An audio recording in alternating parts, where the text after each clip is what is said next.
Ready? Good evening. Since 6 p.m., the Board of Education has been in closed session to discuss discussion of minutes lawfully closed under the Open Meetings Act, whether for purposes of school board approval of the minutes or semi-annual review of the minutes as mandated by the Act. The appointment, employment, compensation, discipline, performance, or dismissal of specific employees or legal counsel, including hearing testimony on a complaint lodged against an employee or legal counsel to determine its validity. Litigation, when an action against, affecting, or on behalf of the school board has been filed and is pending before a court or administrative tribunal, or when the school board finds an action is probable or imminent, in which case the basis for the finding shall be recorded and entered into the minutes of the closed meeting, and student disciplinary cases. I will entertain a motion to come out of closed session. So moved. Second. Motion and a second have been heard. Please call the roll. Macmillan, Aye. Gerke, Aye. Blastic, Aye. Kelly Black, Aye. Walensky, Aye. Cush, Aye. Kosminski. Aye. The motion passes. We are in open session. Good evening and welcome to the Monday, November 17th, 2025 Board of Education meeting for Naperville 203. Our mission is to empower students to develop a learner's mindset, demonstrate adaptability, communicate effectively, think critically, and become global citizens. Please call the roll, Mrs. Patton. Board members present this evening: Charles Cush, Christine Gerke, Melissa Kelly Black, Joe Kosminski, Amanda Macmillan, Holly Blastic, and Mark Walensky. Student ambassadors present: Will Swatos and Sam Carrollton. Awesome. All right. Please join the Board of Education and Principal Furby, as well as the Knights from Kingsley Elementary School in the Pledge of Allegiance.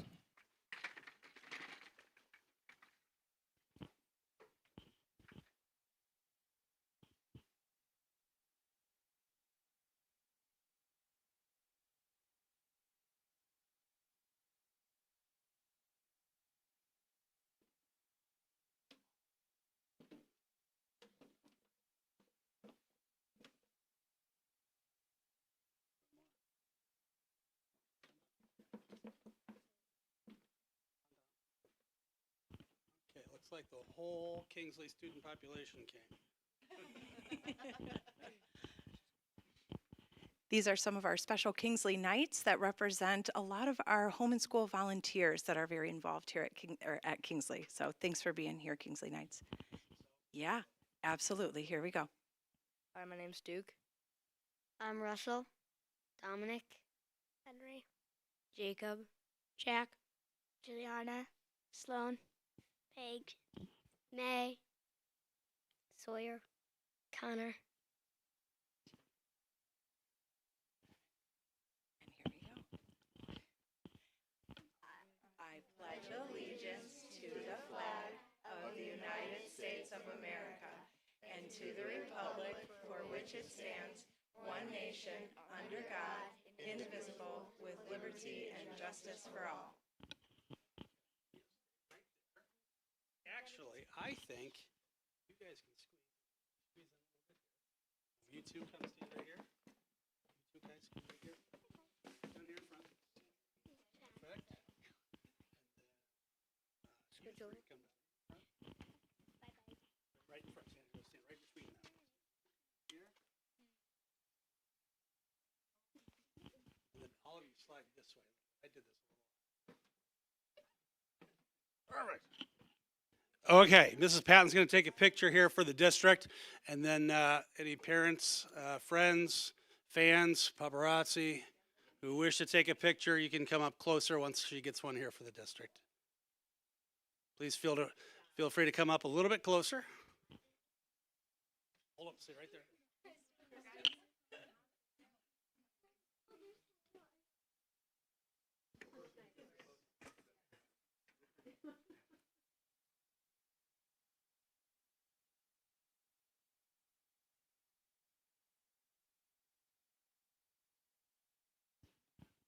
Okay, and I understand this group will be outside for autographs as soon as they finish here, right?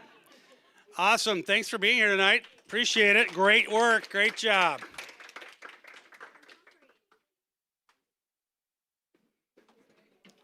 Thank you, parents and friends, for bringing them. It's always nice to start a board meeting with the students.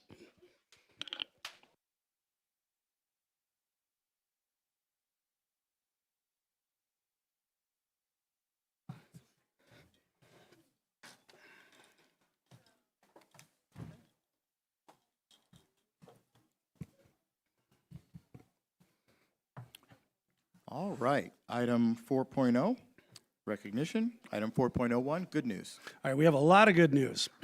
So on Tuesday, November 11th, we honored Veterans Day across the district. Many of the veterans in attendance at assemblies or ceremonies are parents, grandparents, staff, and alumni. Thank you to all service members for their dedication, sacrifice, and commitment to our country.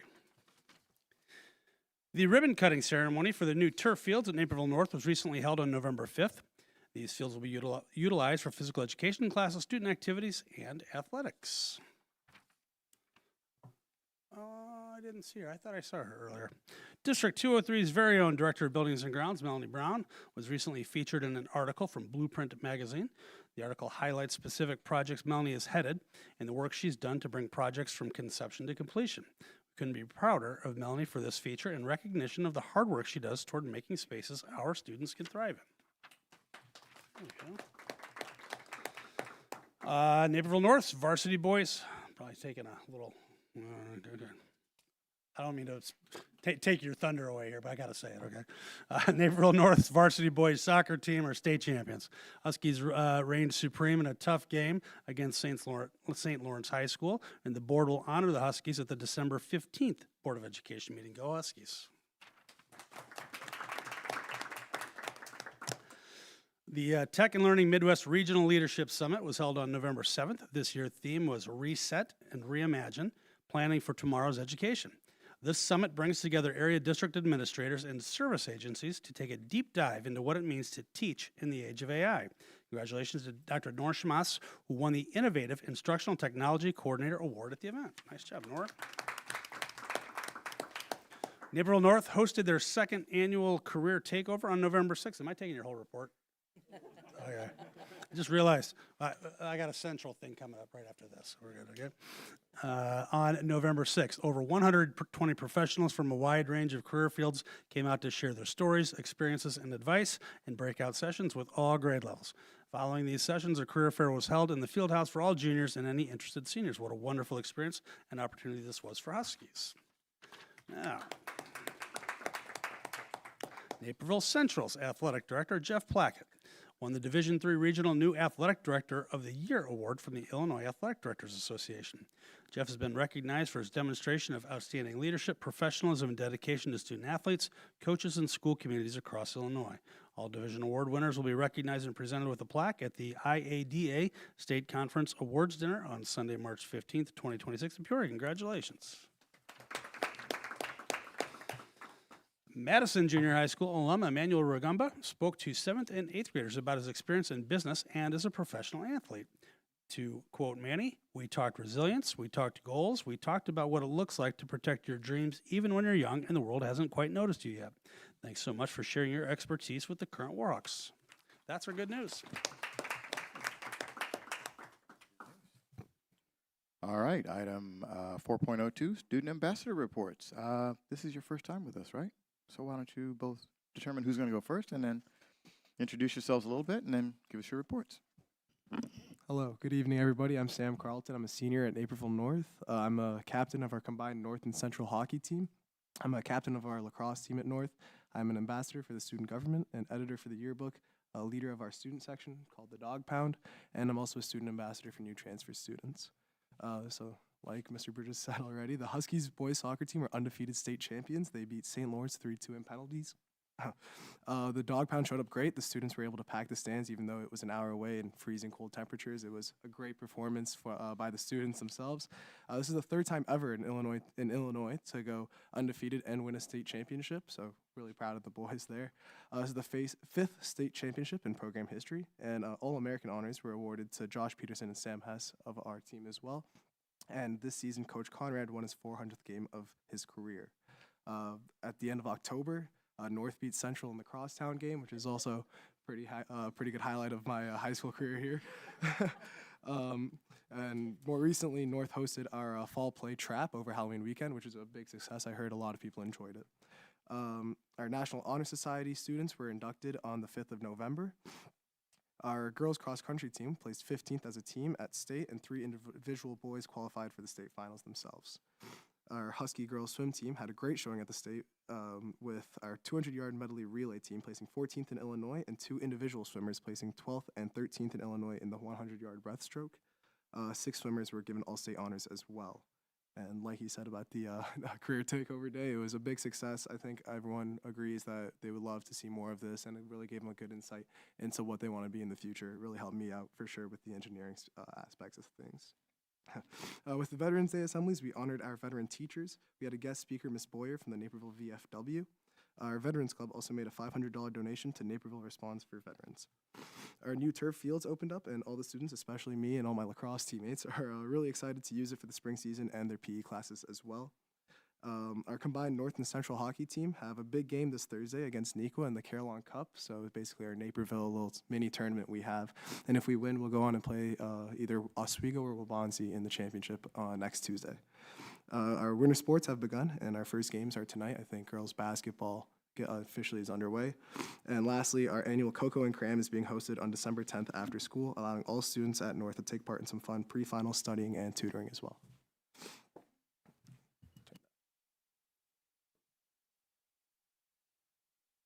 I'm sorry. Hi. All right. I'm Will Swatos. I do a little bit about myself. I do math team. I'm on theater. I do a lot of theater productions. I'm in orchestra. We recently just had our concert.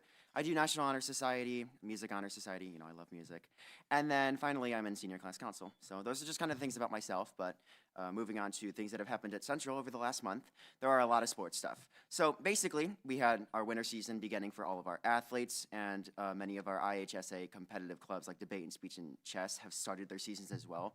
So that's just been going on. But there's also girls tennis, boys cross country, and girls swim. They're all qualified for state in the fall season with girls swim and dive. So, you know, that's all been going on too. Moving off of sports stuff, we had our fall main stage play. I was in that. It was really fun. I like doing that. It's actually my first time ever doing a main stage play. So that was a fun experience. We also, keeping in the auditorium, we had our Veterans Day assembly on Tuesday. It's featured a keynote speaker by retired Staff Sergeant Shiloh Harris. November 1st was the college application deadline, so now we're all just waiting for us for decisions. We had our course selection stuff. It'll begin in December, but there was Course Awareness Week, and all that stuff happened already. We actually, speaking on National Honor Society, we have our induction tomorrow. I don't know why it's so late. It's so early. I wish this was just like ours. But yeah. And then we had choir and band. They had their fall concerts, same with orchestra. And we are getting ready for our winter concert, which is on December 12th. Can't wait for that. And there's only 4 weeks till the end of the semester, which is kind of crazy because I did not expect it to go by this fast. So yeah, it's everything Central. Not much. Well, thank you both for sharing your reports. Since this is your first time, we'll run you through this. You're more than welcome to stay, but recognizing that you guys have tons of activities going on, if you want to dip out, you can feel free to do so. But again, more than welcome to stay. But Will and Sam, thank you both for your reports. Always great to hear all the wonderful things that are happening at our high schools. So thank you. All right, we have reached the point in our agenda for public comment, item 5.0. Sorry, item 5.01. The Board of Education welcomes comments from the public at its meetings. Citizens who wish to address the Board of Education should identify themselves by name. Comments by individual shall be limited to 3 minutes. If the individual is representing multiple individuals or a group, they shall be allowed to speak for 5 minutes. The board respectfully requests that speakers refrain from commenting about specific individuals. Let's see. Do I have anyone? Do you have any slips of paper? Would anybody in the audience like to address the Board of Education? Okay, seeing none. This will conclude our public comment period. All right, let's see. We have now reached the business portion of our meeting. As a reminder to the community, the board understands and has affirmed through our board agreements the following: that it is each individual's member's responsibility to prepare for each meeting. Additionally, we understand that it is our individual responsibility to effectively communicate our concerns either to the superintendent or board president prior to any meeting in a timely manner. Board members have also agreed that avoiding no surprises is paramount in displaying respect for all district administration and the community. In the spirit of no surprises and in accordance with IASB best practices, the board has tasked itself to send questions in advance of each meeting to the superintendent. This practice allows the superintendent to provide the best possible answer for the community. Additionally, it allows for maximum efficiency during the community's meeting. Those same submitted questions may also be asked in open session, along with new ones that may arise during discussions. If you ask a question, please state if you sent that question ahead of time. Mr. Bridges, did you receive questions from the Board of Education in advance of tonight's meeting? Yes, I did. All 7 board members sent questions. Thank you very much. Okay. With that, we have item 6.06, monthly reports. Item 6.01, treasury report. Oh, actually, no, Melissa. Question? I have some of the reports. I don't Okay. know what order we're going to use. I was looking at first the health. So item 6.03? Yes. If it's okay, can we go in order? Definitely. Okay, so 6.01, treasury report.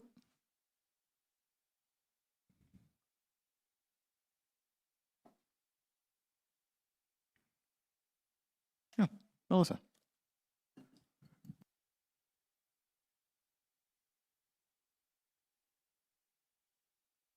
Just to remind me, so they are labeled differently than on our papers. So the treasury report is at the fund balance summary. That's what I thought. Mike? Oh. In the, You say they're labeled differently than, how are on they the labeled agenda, differently? it doesn't, the paperwork will say fund balance summary, but on the actual agenda, it says treasury report. I see. It's always been that way. Yeah, no, it makes it confusing I going see. Okay. between. That was just asking for clarification. So, okay. I just want to confirm, because it's going to kind of, we're talking a lot about finances tonight, and I just wanted to look at it under where we have capital operating projects. We are over in that area, is that correct, than what was budgeted? We're looking at this year's treasury report for the FY26 year, Yes. and you're referring to the FY25. I believe you're referring to the FY25 results from the audit. No, well, I'll say that later, but I'm talking about what we've budgeted for this year. How much did we budget this year for capital projects back in June? For this year? Correct.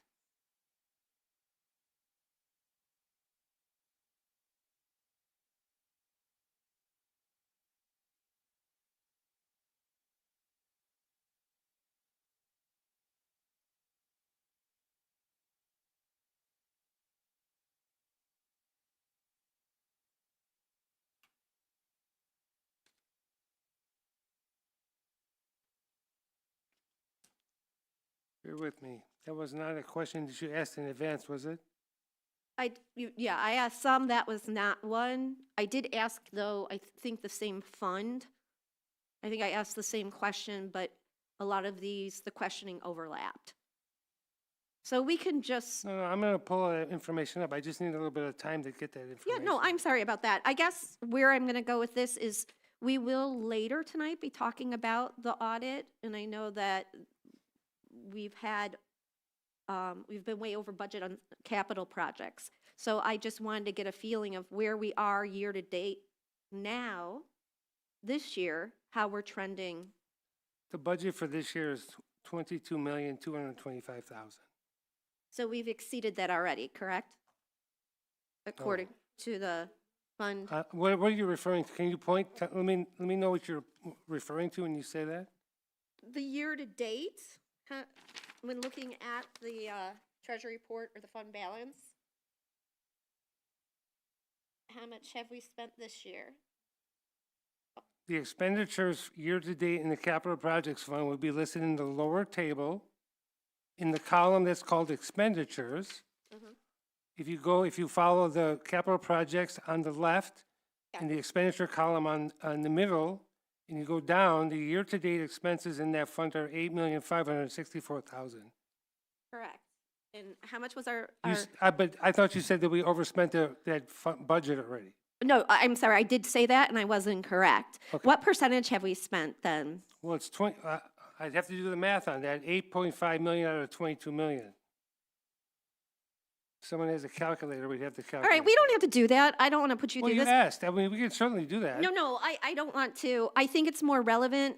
I think this issue is, I think I just want to address it maybe when we talk about the audit. I guess my question is that we've seen with the audits that the last couple audit Melissa, recommendations. there is an agenda item for audit, so. Okay, so if you we wanna- could just leave this conversation for that, and then we can address what our spending's at, and then what changes we may want to do to make sure we don't overspend or any adjustments. Certainly, when we get to the audit part, we can That's ask fine. questions about the audit. Sure. Thank Okay. Any other questions from anyone else on item 6.01? Okay, item 6.02, investments. Any questions on that?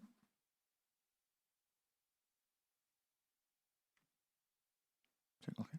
Item 6.03, insurance report. Mark? Yeah, thank you, Charles. I asked this question in advance, but I think it's just important for the public to know. There was a comment that we had to transfer $500,000 from the main account into the insurance account, but questions that have been sent to the administration prior to the meeting, the response has been that funds have been moved from longer-term investments to cash, essentially, and that has all been basically reimbursed, and we're where we need to be at this point in time. So I just don't want to leave that hanging out there, that we had that comment on the bottom of the page without explaining that it all has been resolved after the month end. That's correct. And we deliberately put that comment on the bottom to let the board know that that happened. We had a discussion with the board about liquidating some of our long-term investments, as claims have been extraordinarily high the last 3 or 4 months in the insurance fund, which required us to liquidate some of those investments. And the liquidation of those investments took place after this bill needed to be paid. And that amount has been gone back to Maine once those investments were sold. So that will be taken off of and rectified in the next month's report, which will show in October. Great, thank you. Just wanted to be clear with the public on that. Thanks. Okay, Melissa? Going along with that we did have to sell some investments to cover that bill. How do we know moving forward that that this problem won't persist? I'm not sure anybody would know for certain that would not happen moving forward. Again, these are actual claims that are incurred by our employees that are covered under our health plan and or their dependents. Those claims are dependent on lots of different things, and some of the high expenses that we've seen over the last few months have been the result of some high-cost claims. Those high-cost claims could be a variety of things. Typically, it's cancer, hemophilia, a premature infant. Those types of things we've just seen a little bit more of this year or this fall than we have in the past. Will that happen in the next 6 or 8 months? I don't think anyone knows the answer to that. So there's no way to guarantee that this will not continue. Can we get an actuary report to understand maybe an We look opinion at on? our insurance committee, along with our consultants, look at finances. We presented that to the Board of Education at the last meeting, the monthly financials over a long period of time. They look at all of that information on a claims basis, along with working with Blue Cross Blue Shield about claim trends moving forward. And we do look at all that, but the reality is that we don't control individual monthly costs. And the last few months have just been really an anomaly since I've been here over the last 7 years of high claims in this short period of time. As a matter of fact, historically, we've far outperformed like the industry trends across the nation and just been very, very. Yeah, when you're looking at a yearly amount, I mean, those claims may come back in line throughout the year. But again, it's hard to say, and we will have to, the insurance committee will continue to look at this. I believe we have a meeting tomorrow. And then we'll make recommendations to the school board. The board typically gets recommendations once a year. Those come in August for changes to be made either to the plan or premiums that go into effect the following January. So we brought insurance adjustments for premium increases and plan adjustments to the board this last August, and those will go into effect on January 1st. I know that some districts, they have an insurance policy, an additional insurance policy that kicks in if something like this happens, if there's unusually high spending. Do we have a policy like that? We do. We have individual stop-loss insurance, and one of the issues is with that is that the claims come in, we have to pay them, and when they exceed that threshold, we get reimbursement. So we're waiting. We just actually got some reimbursements. I believe those came in today. Am I right? Yeah. We just got some today. So that will help the insurance fund also. And we're waiting for some more of those. But some of this is a cash flow timing of paying for the claims and then waiting for the reimbursement for the individual stop-loss insurance. Okay, yeah, I was not aware of that, and I did find out about that type of insurance and just wondered if we carried it. So that's refreshing to know that there's going to be funds coming back in because of that. My other question was, we have our own clinic. Now, since we've started the new clinic, I haven't heard anything about the cost, its performance. Is that costing us more money? Do we have any information or data or figures on the effect of having our own That is health something, clinic? there's a report if the board desires that we can provide it at a future meeting. I think actually it's already been requested, and I think it's actually already on a future board planning agenda, so be happy to provide that report to the board.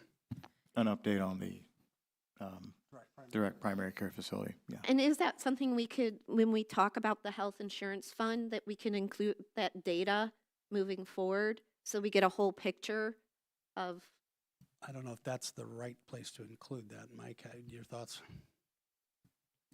Yeah, the cost for that clinic, again, the board approved the agreement with Marathon Health about a year ago, and that there is a cost for that. It's a monthly cost we pay. It's a fixed cost, and one of the advantages of the clinic is to have the more of our employees go to the clinic, it takes those costs out of healthcare in general and isolates that to the fixed cost that we have on a monthly basis with our own clinic.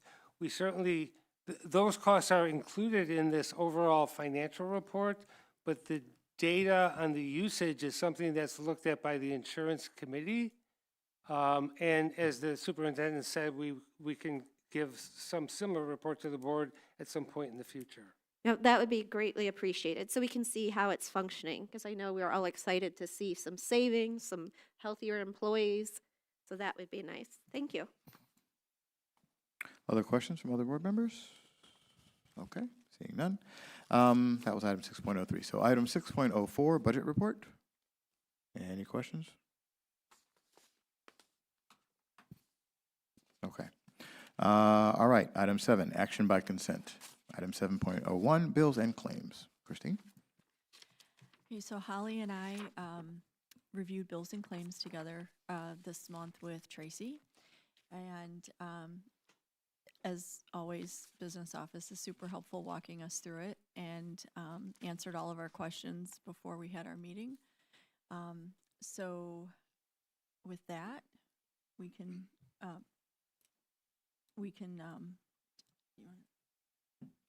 Is there a question? yeah. Oh, Yeah, is there I a question? just want to Oh. confirm, it's probably, so do we go ahead with this, and then if we need to pull some from the consent agenda, do we do that after? So Or should we do that now? you should, because Yeah. Christine's going to make the motion, so you can communicate which ones you want her to pull. Okay, thank you. Okay. So, it might be easier to say that we leave on the consent agenda 7.20 and 7. Wait, can just, please, it'd be clear, just identify the ones that you want pulled. Bills and claims, the board meeting minutes, closed minutes, Naperville development contribution. So 702 stays.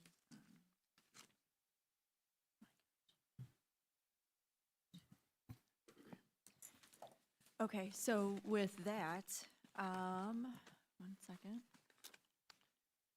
I will make a motion to, I move approval of warrant number 107-2015 through 107-2496 and warrant number 900000136 totaling $29,133,444.32 for the period of October 21st, 2025 to November 17th, 2025. Second. And item, hang on. oh, we're Because she pulling that pulled one, sorry. 7.01 separately. Sorry. So, okay, so a motion and a second have been heard. Discussion. For Holly. bills and claims? Yeah, 7.01. Well, But Holly, go. I just wanted to add, because I didn't earlier, that this was my second time to participate in bills and claims, and it was my first time doing the Zoom option and doing it with Tracy. And again, even seeing it every time in board docs, that participation, all the documentation, being able to go through and understand how that is done every month. I really appreciated all of the information. The color coding of some of the information was beautiful and really helpful to me, and the way I think. So just wanted to say thank you for meeting with us and all that information. It was really informative. Melissa, question? I'm going to reiterate, and this might even be a good question if the auditor is going to be here tonight. And I know that when questions were sent, I each time have concerns. We look at the audit today. We do not use the process that does the fund, the balance, the object, which is the standard and required budgeting format, so that we know exactly where the money came from, who spent it. Currently, the bills and claims, just so the audience understands, that they will get who the payment was made to and the amount, and then we rotate through as board members to do that. Now, my concern that there's some high risk in doing this. Number one, the same board member does not do it. They may do it twice or 3 times a year. And that means there's not somebody tracking trends. Another concern I have is having one board member review, it could be $30 to $50 million in charges, which getting this less than a week before is not sufficient amount of time, and is, to me, our fiduciary duty is making sure where the money is spent. This information doesn't tell us how it was spent. And it doesn't allow for, part of why we also oversee it is, we don't want errors. And there's a fiduciary duty to make sure the money is spent wisely, but I don't see how that duty can be met if we have board members 1, 2, or 3 times a year just looking at this amount. We don't even know who the vendor is. We don't even keep track of so if you were to say review it each time, you would probably get a feel of who these charges are going through. But right now, board members just randomly pick out ones that maybe they feel are suspicious. I have concerns that this is an appropriate way to oversee the money, because otherwise we look at the audit, we see some overspending. We're going to come and we're going to talk about the tax levy. We're going to be asking possibly our community to spend more money. And if we don't know how the money is spent now, we can't make good financial decisions. Melissa, can I ask you to narrow your comments just to the bills and claims? If you want to talk, Well, we're going to talk about. no, it is relevant to that, because I got it. without knowing, You brought up budget, though. So you brought up, you said you were going to talk about the fund. So yes, and we will have that comment at the next section. So well, if you could just limit your comments to the particular agenda item. okay, we're on so right now. my suggestion that I would make would be that for bills and claims that my fellow board members consider, maybe we should have a board finance bills and claims committee that looks over it, so that way we can track trends. We can keep track of and have compiled like contracts and information. So I don't have to just randomly look at names or company names and try to guess what they do. That would be maybe a more thorough way to go over that. Again, one of the, this goes to internal, what mechanisms do we have in place for internal audits to make sure money's spent wisely? Okay, so I know Amanda has a hand. I just Go need ahead, to make Dan, sure please. that I Yeah, go right address a ahead. comment that was made about accounts not being used and meeting the requirements as required by the Illinois State Board of Education. All those processes are used, all the appropriate numbers in accounting and routing, and all of those are used as required by the law. Our process has been reviewed by legal counsel and been found to be compliant. I think the reflection of our bookkeeping shows up in the audit that we have tonight, which is a celebration. So I just want to make sure that we see that. So then reports that are posted are reports that are posted. It doesn't quite list everything out the way it is. We've had a process in place where board members do rotate through for a bills and claims and to be able to provide the review, where upon request, all of that information is available. So I'm just going to share that in response to a comment that was made. I'm not going to argue about the process because Mike and his team are following the process that has been in place at the request of the board for as long as Mike's been here, as long as I've been here. This is 15 years. So if ultimately the board as a whole directs me to work with the CFO to do it differently, then we will look into that. But for the meantime, that's the process that's being followed. Okay. Amanda, and then Christine. I just want to confirm too. So I'm just going to kind of point out some of the things I heard and then just kind of like my perception of it, doing it multiple times. So the first thing I heard was that we as board members take turns and look at it a couple times a year. But in actuality, it's the full list of everything is available to all us every month, right? So even though a couple like might do the dive deeper, the full bills and claims are something that we can all look at, right? Every single time, and it's open to the public. Second of all, you're saying that they don't have the respective codes that are required.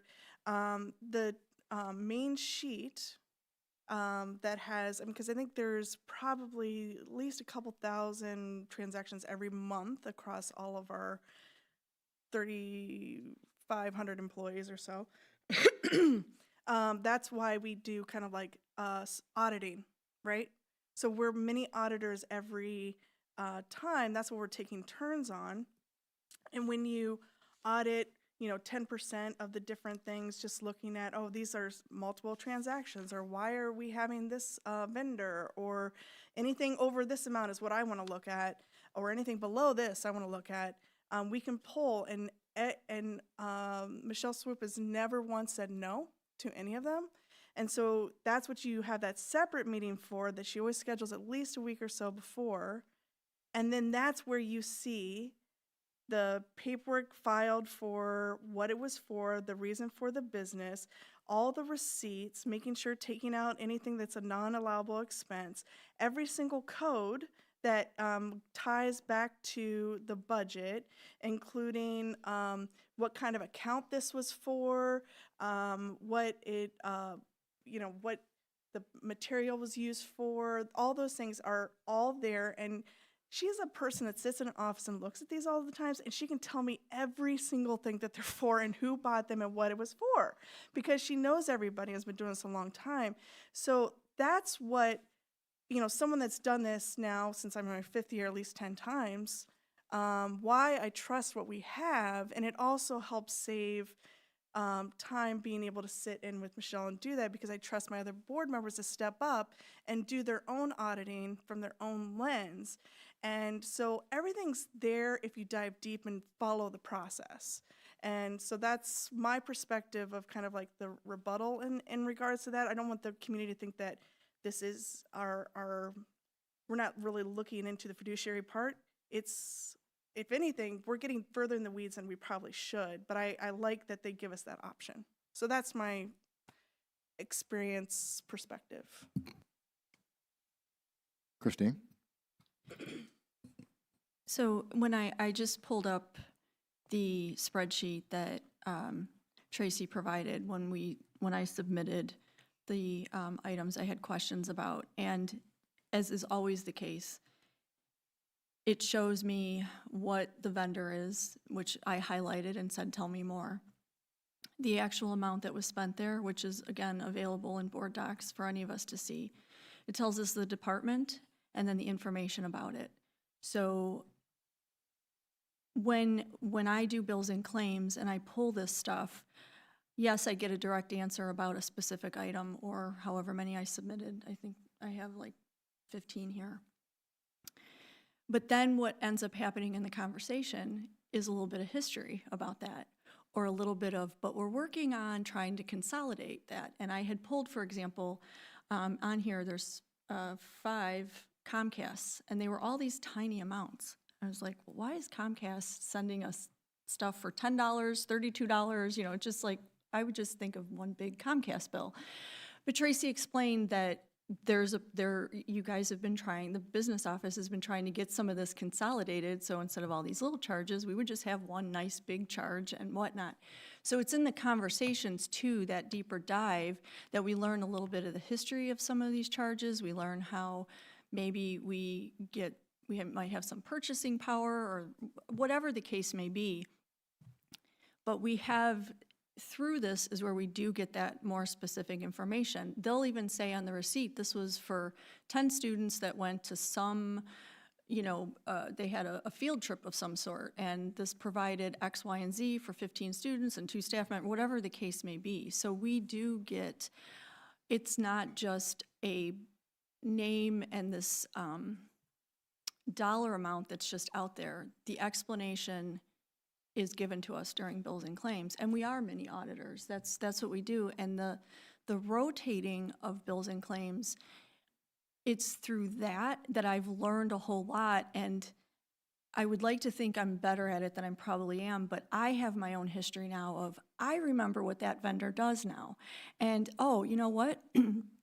We are in the throes of show choir season, and it looks like both, at Naperville North, they're making all these purchases, but I remember that vendor, that's where they're getting some of their costuming from. So I don't necessarily have to ask that anymore. I can focus on something different because I've rotated several times, and I know also that my fellow board members something's gonna jump out at one that's not gonna jump out at me, and through that whole, it's kind of all of us pitching in, we do get a full picture out of it. So that's my 2 cents on the value of bills and claims. Melissa? There were a couple comments that both of you made that I thought were relevant. I think the one that sticks out that was most recent is Christine said that through her own experience of being on the board for so long, you've served several terms, so a long time. You've developed and you've kind of gotten to know the vendors. You know maybe the scheduling of when show choir is going on. Now, my concern with that is that you are able to do that because of over time, but my concern is that each person on here has not been that long, that it shouldn't have to take us learning over years and years and years to know some of this when this has to be submitted like this to the state. These reports are already generated in these codes. These are the codes that we are required by law to learn about budgeting in this format. Because, again, I'm not disagreeing. The current process is that board members pull things that they individually feel look unusual. The problem with this is I'm not sure that's a reliable financial accounting practice, that it's a high-risk practice, because instead of just giving us the codes and we know, first of all, we don't have to pull anything then and go back. All the information that you really were excited about, that was your deeper dive, would already be in front of all of us.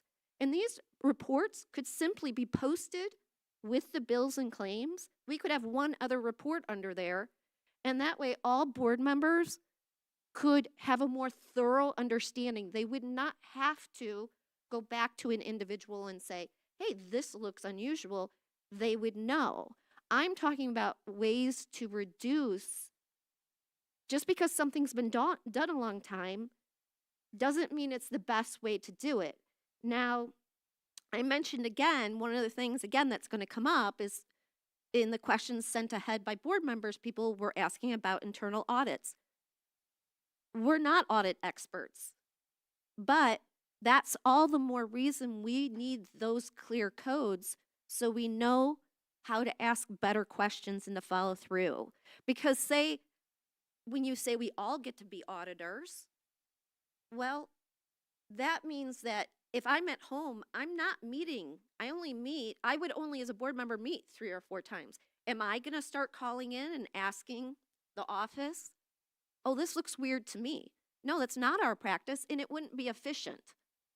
So again, I'm looking for a practice. And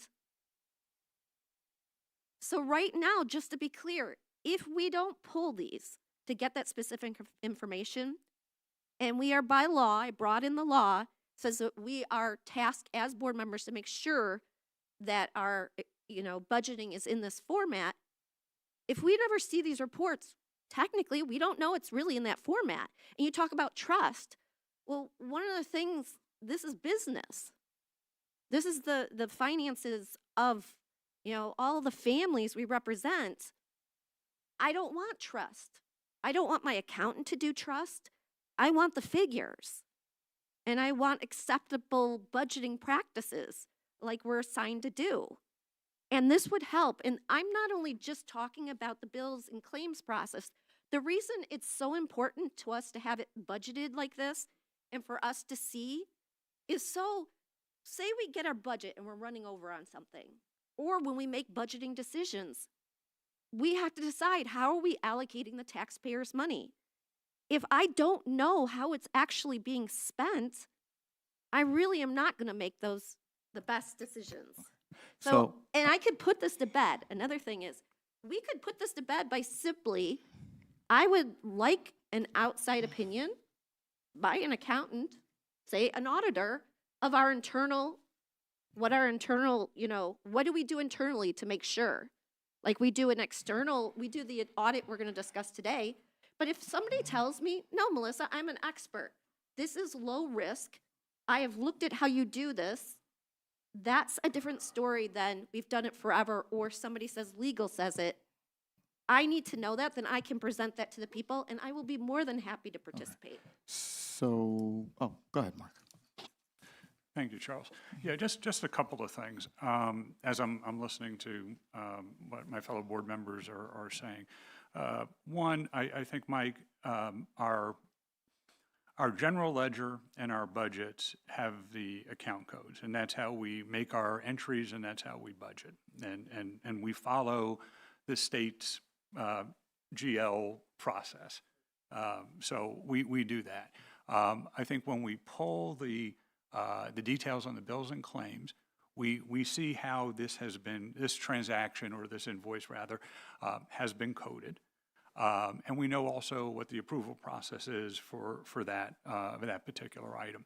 And sometimes you can have an invoice that goes to several accounts, right? It could go across different schools, it can go across different things. So there isn't necessarily one account code that matches with a specific invoice. That's not necessary. And also, this is just one part of the overall process that we go through. We touched on earlier the Treasury report, the budget report. That's another element to how we review whether or not we're spending over or under budget in different areas. When we go back to bills and claims, and we talk with Michelle and get the details, we find out, well, that's a capital item, and that was approved by the board in this and this way, and then we've gone through the process. So the way I look at it is, we're not auditors for sure, but we are providing oversight as a board to the financial transactions that are going on within the district. And we have different ways of doing that. Bills and claims is just one piece of it. It's one way we look at this. But I think we have to take all the pieces that we look at every month, and then we have the audit reports, et cetera, that come in. I think we have to take all of that together and as a board say, are we getting the information we need to be able to have the proper oversight over the financial transactions in the district? And I think that's really the question, and not just look at a particular item and say, is that in and of itself going to give us all the information we need? Because I think that's not true. We do have to look at all the pieces of it. Hold on. Joe? I agree with the experiences of my colleagues here. I think it would be useful to get to the audit to discuss these things. So I'd like to move to call the question. We have to second there. A second. Okay. There's been a call to question. It has been moved and seconded. Please call the roll. And this is just a call. Just so folks understand, a board member has called a question. The motion and second to vote on the item has already been registered. What we're voting on now is whether or not to actually call a question. So a majority of the board members the board will be polled to determine if we want to move on and just immediately then jump to a vote, since there has been some level of discussion already. Is that correct, my understanding? Mm-hmm. So, yeah, motion and second have been heard for the call to question. So please call the roll. Walensky. Aye. Macmillan. Aye. Blastic. Aye. Kosminski. Aye. Gerke. Aye. Kush. Aye. Kelly Black. Nay. The motion passes. So now please call the roll for the motion and second have been heard to approve item 7.01, bills and claims. Kosminski. Aye. Kelly Black. Nay. Macmillan. Aye. Walensky. Aye. Gerke. Aye. Blastic. Aye. Kush. Aye. The motion passes. Item 7, oh, sorry. You're doing the motions. So, yeah, we can take 702 and 706 together, correct? Yes. Okay, all right. So I will move approval of item 7.02, the adoption of the personnel report, and 7.06, student discipline is discussed in closed session. Second. Motion and second have been heard. Please call the roll. Macmillan. Aye. Kosminski. Aye. Blastic. Aye. Kush. Aye. Gerke. Aye. Kelly Black. Aye. Walensky. Aye. The motion passes. Go ahead. Item 7.03. I move to approve item 7.03, the board meeting minutes from 10:20, 10:23, and 11:03. Second. Motion and second have been heard. Any discussion?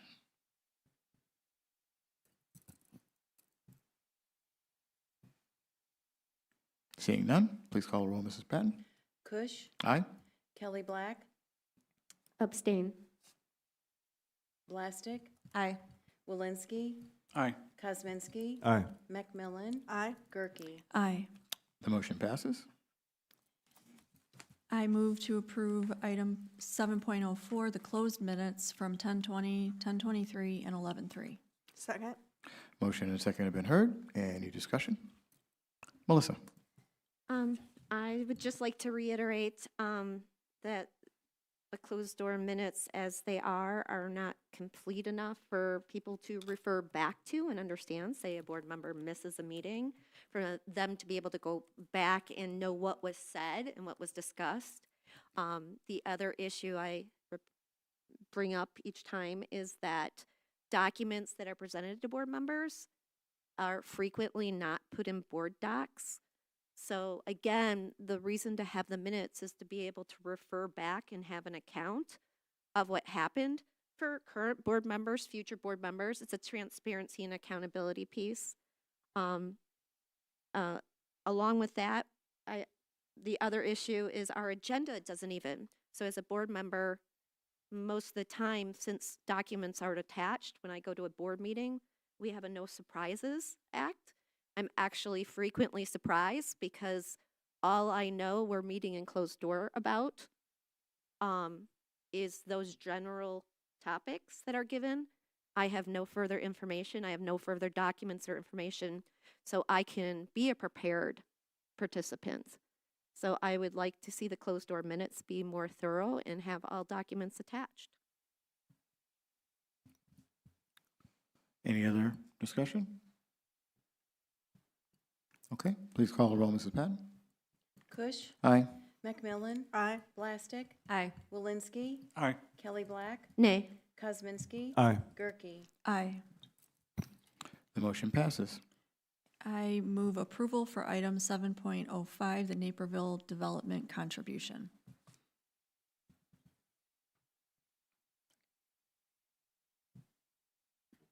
Second.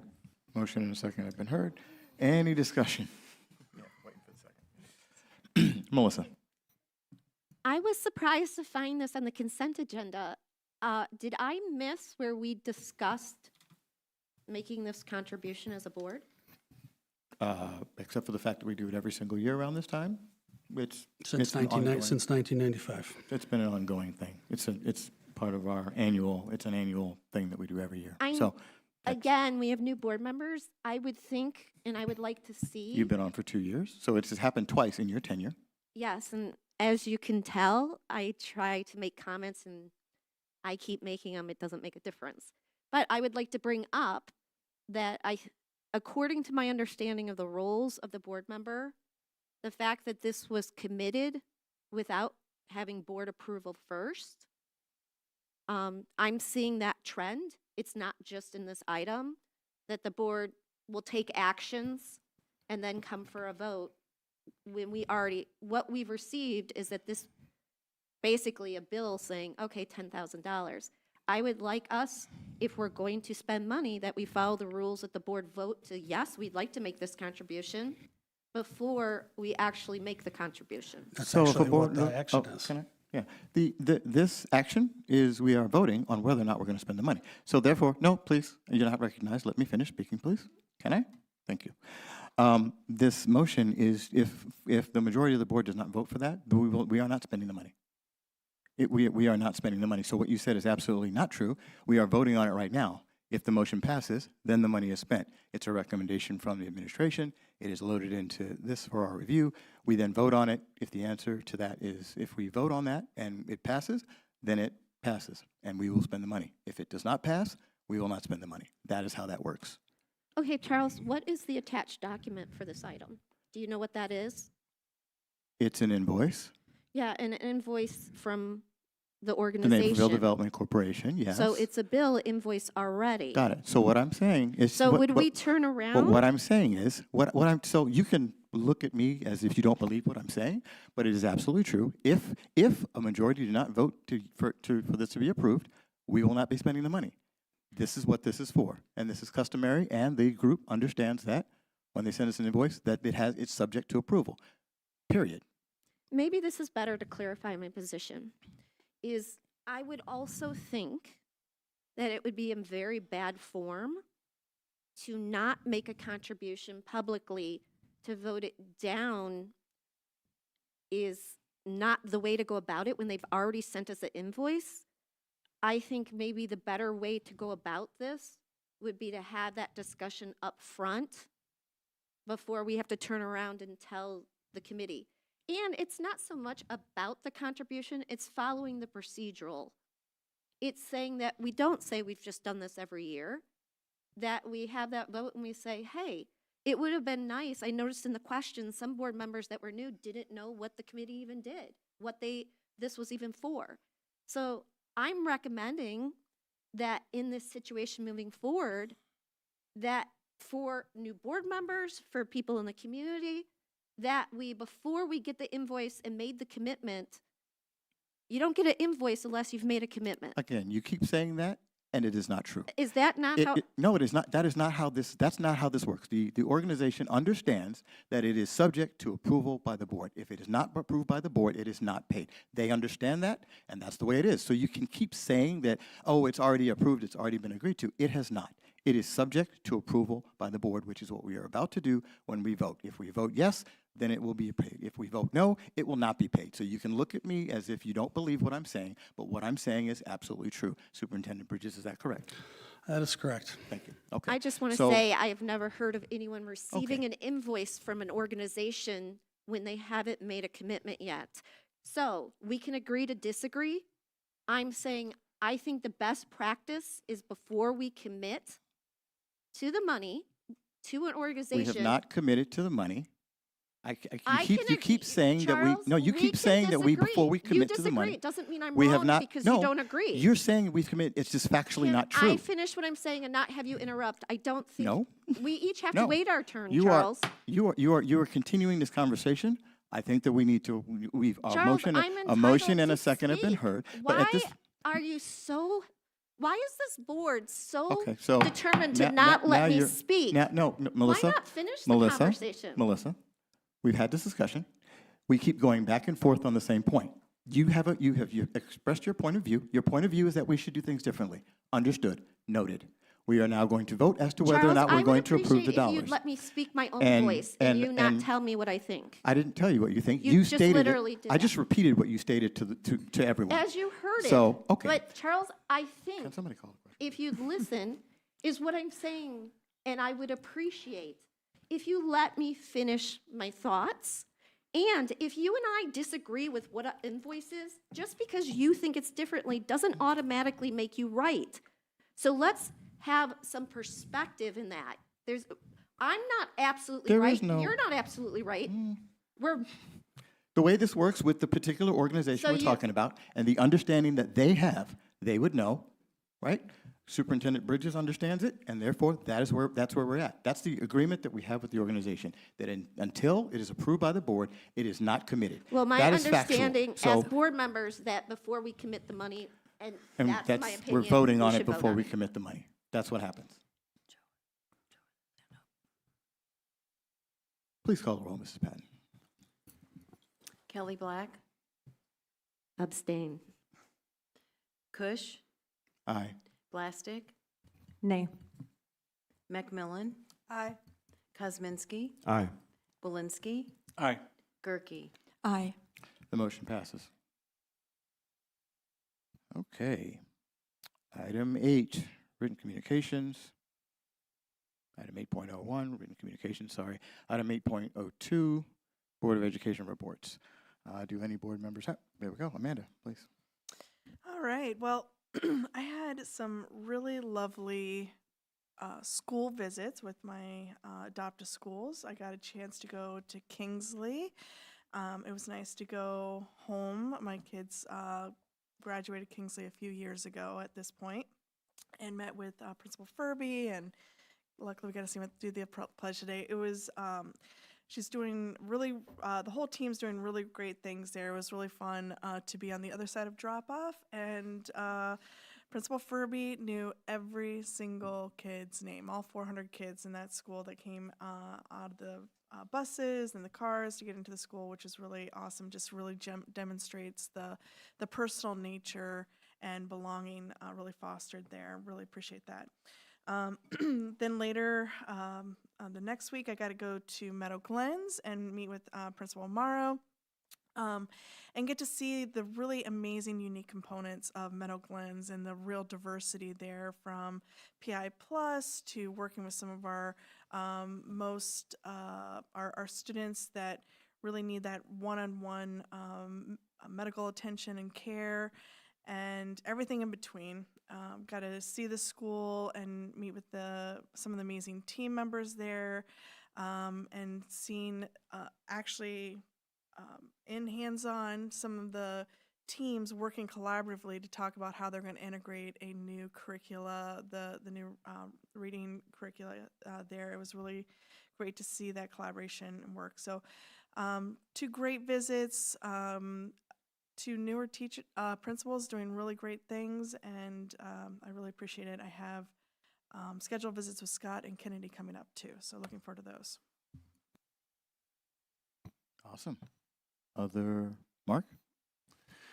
Thank you, Charles. Yeah, I visited Elmwood for their Veterans Day ceremony, and that was really a very moving experience, seeing all the veterans that have served this country previously, as well as just the excitement the students had seeing their parents and their grandparents who have served in the military, and just their participation in the ceremony, whether that was speaking to particular services or helping to sing the service songs. So that was very, very nice. Also at Elmwood, I went to their home and school, and one thing that they did differently is for their SOAR program, which stands for Safety, Ownership, Acceptance, and Respect. What they did this time was they had each of the teachers in each of the classes recommend a student, and that student was actually presented with the award that evening at home and school. And probably almost every single family made it there. So it was really great seeing the kids who represent the Elmwood School and the district so well, and their families there. I also visited Naperville Central High School, and just the things the parents are doing to make sure the experience that the students have, particularly with the holidays coming up, to make sure that it's inclusive for everybody, which is very, very important, particularly when we know there's a lot of families out there that are struggling. It's great to see that they have that top of mind, and they're working to make sure that all the students get what they want for the holidays. Thanks. Awesome. Holly? With Christine, I was able to attend the diversity committee, and it was a virtual one, and I just really appreciated how that was accessible for so many participants. And we were, Dr. Leaks facilitated a great conversation for all of us. And some of the upcoming events that she brought to our attention, one is a LEAD program for high school students from both schools on December 2nd. With bringing in great speakers and a wonderful opportunity for our high school students. So just a wonderful experience in that committee and a lot of great events coming up. Others? Melissa? Hello. I had the honor of attending the Illinois Council for Exceptional Children Conference, and it was here at the Chicago Marriott Naperville. The ICEC advocates and champions for the rights, needs, and potential of every exceptional learner. This organization stands as a beacon of excellence, collaboration, and innovation in the field of special education. I attended the conference to learn more about serving the needs of special education students, at-risk students, and children with disabilities. I am going to go over some of the programs and who participated because I was able to tell some people to get over and attend to the conference because it is something that it is geared towards educational professionals, but they also have seminars and resources and organizations available to help parents learn more and about attending to, about special education and their rights and services available for their children. And they also had some students that were able to go and learn a little more. So some of the information, if you go in, not only are there sessions, they have actually organizations lined up that can provide you with resources. So one was the Illinois SLD project, which offers training and resources to meet the educational needs of all students with specific learning disabilities. It also aims to increase reading and math scores and decrease achievement gaps by expanding upon the development of previous training materials to address specifically designed instruction for students with special learning disabilities, including but not limiting to dyslexia. So they gave presentations. They also had a table set up so parents could find out about resources to help their parents, and they also find out about how their kids can be helped in the classroom. The Learning Disabilities Association of Illinois provide information about the IEP process, the rights of families, and resources to navigate the special education process. Easter Seals provided information about the implementation of evidence-based strategies for children with disabilities. I was able to, I did several sessions with the Illinois MTSS network that gave in-depth information about how the system works and strategies to use to make the system effective. And they answered questions about utilizing the MTSS system. And these sessions were, again, they had sessions geared towards educational professionals, parents, and students. And there was a variety of activities. This just touches on it. But again, this is an opportunity for the educational professionals in our community and our parents. I frequently hear from families that would like to have more knowledge about the resources and their rights and just to build a community. So that's why I felt this is such a great opportunity we have right on our doorstep. My favorite session was held by the experts from National Louis University, during which I learned about using AI tools that support diverse learners in special education. They presented practical strategies, accessibility tools, and personalized learning supports that educational professionals, parents, and students can use to improve learning outcomes for all students. And what I liked about these sessions particularly was they gave you the resources, they vetted the resources, they actually taught you how to get the most out of AI as we're learning. A lot of it goes into the prompts or how you use it.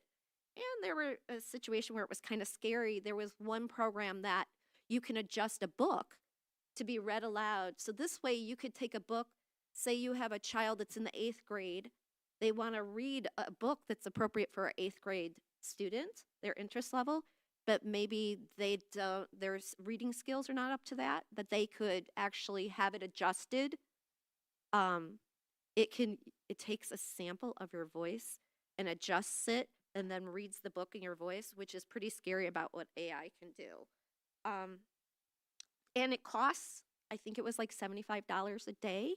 That included breakfast, lunch, and the sessions, and the availability to get the resources. So I would highly recommend that. The next, I also attended the 2025 High School Girls Stemposium, and that was put on by Tech Equity for All, and it was held at Benedictine College. And as a former science teacher and a person who really loves science, and knowing that we don't have as many girls going into STEM, and even when they go into STEM, when they get in those careers, there's challenges. So I thought this was a very informational seminar. So the students went through.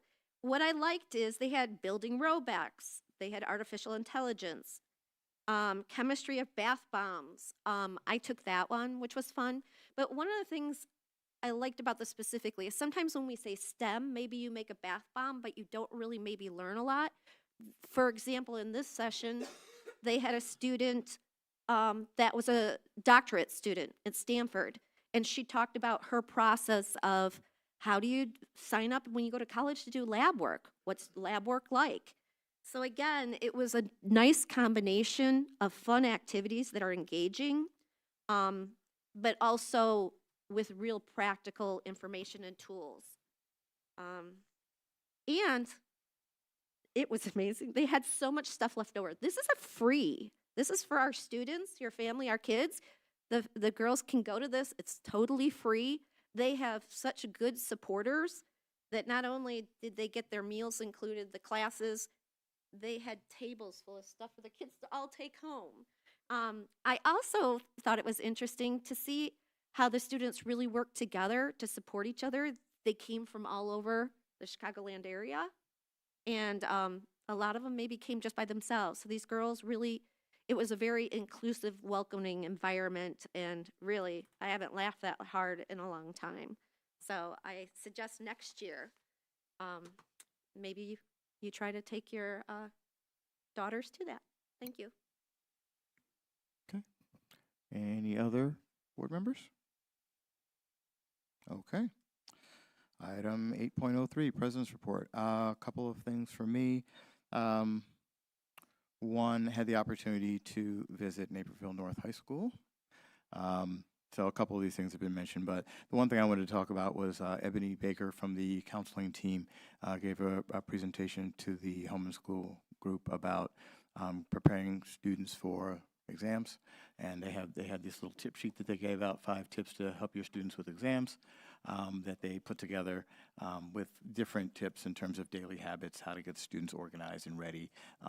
One of the key things I thought was good was the idea of making sure they ask for help. There's any number of resources available that oftentimes go underutilized, or unutilized completely. There's really, with all the resources available, helping students get ready for exams. If anything they need, any support they need is there and it's available. So they did a nice job of putting that together and then highlighting that to the home and school team. They also talked about peer tutoring, and then one of my favorite events, the Cocoa and Cram.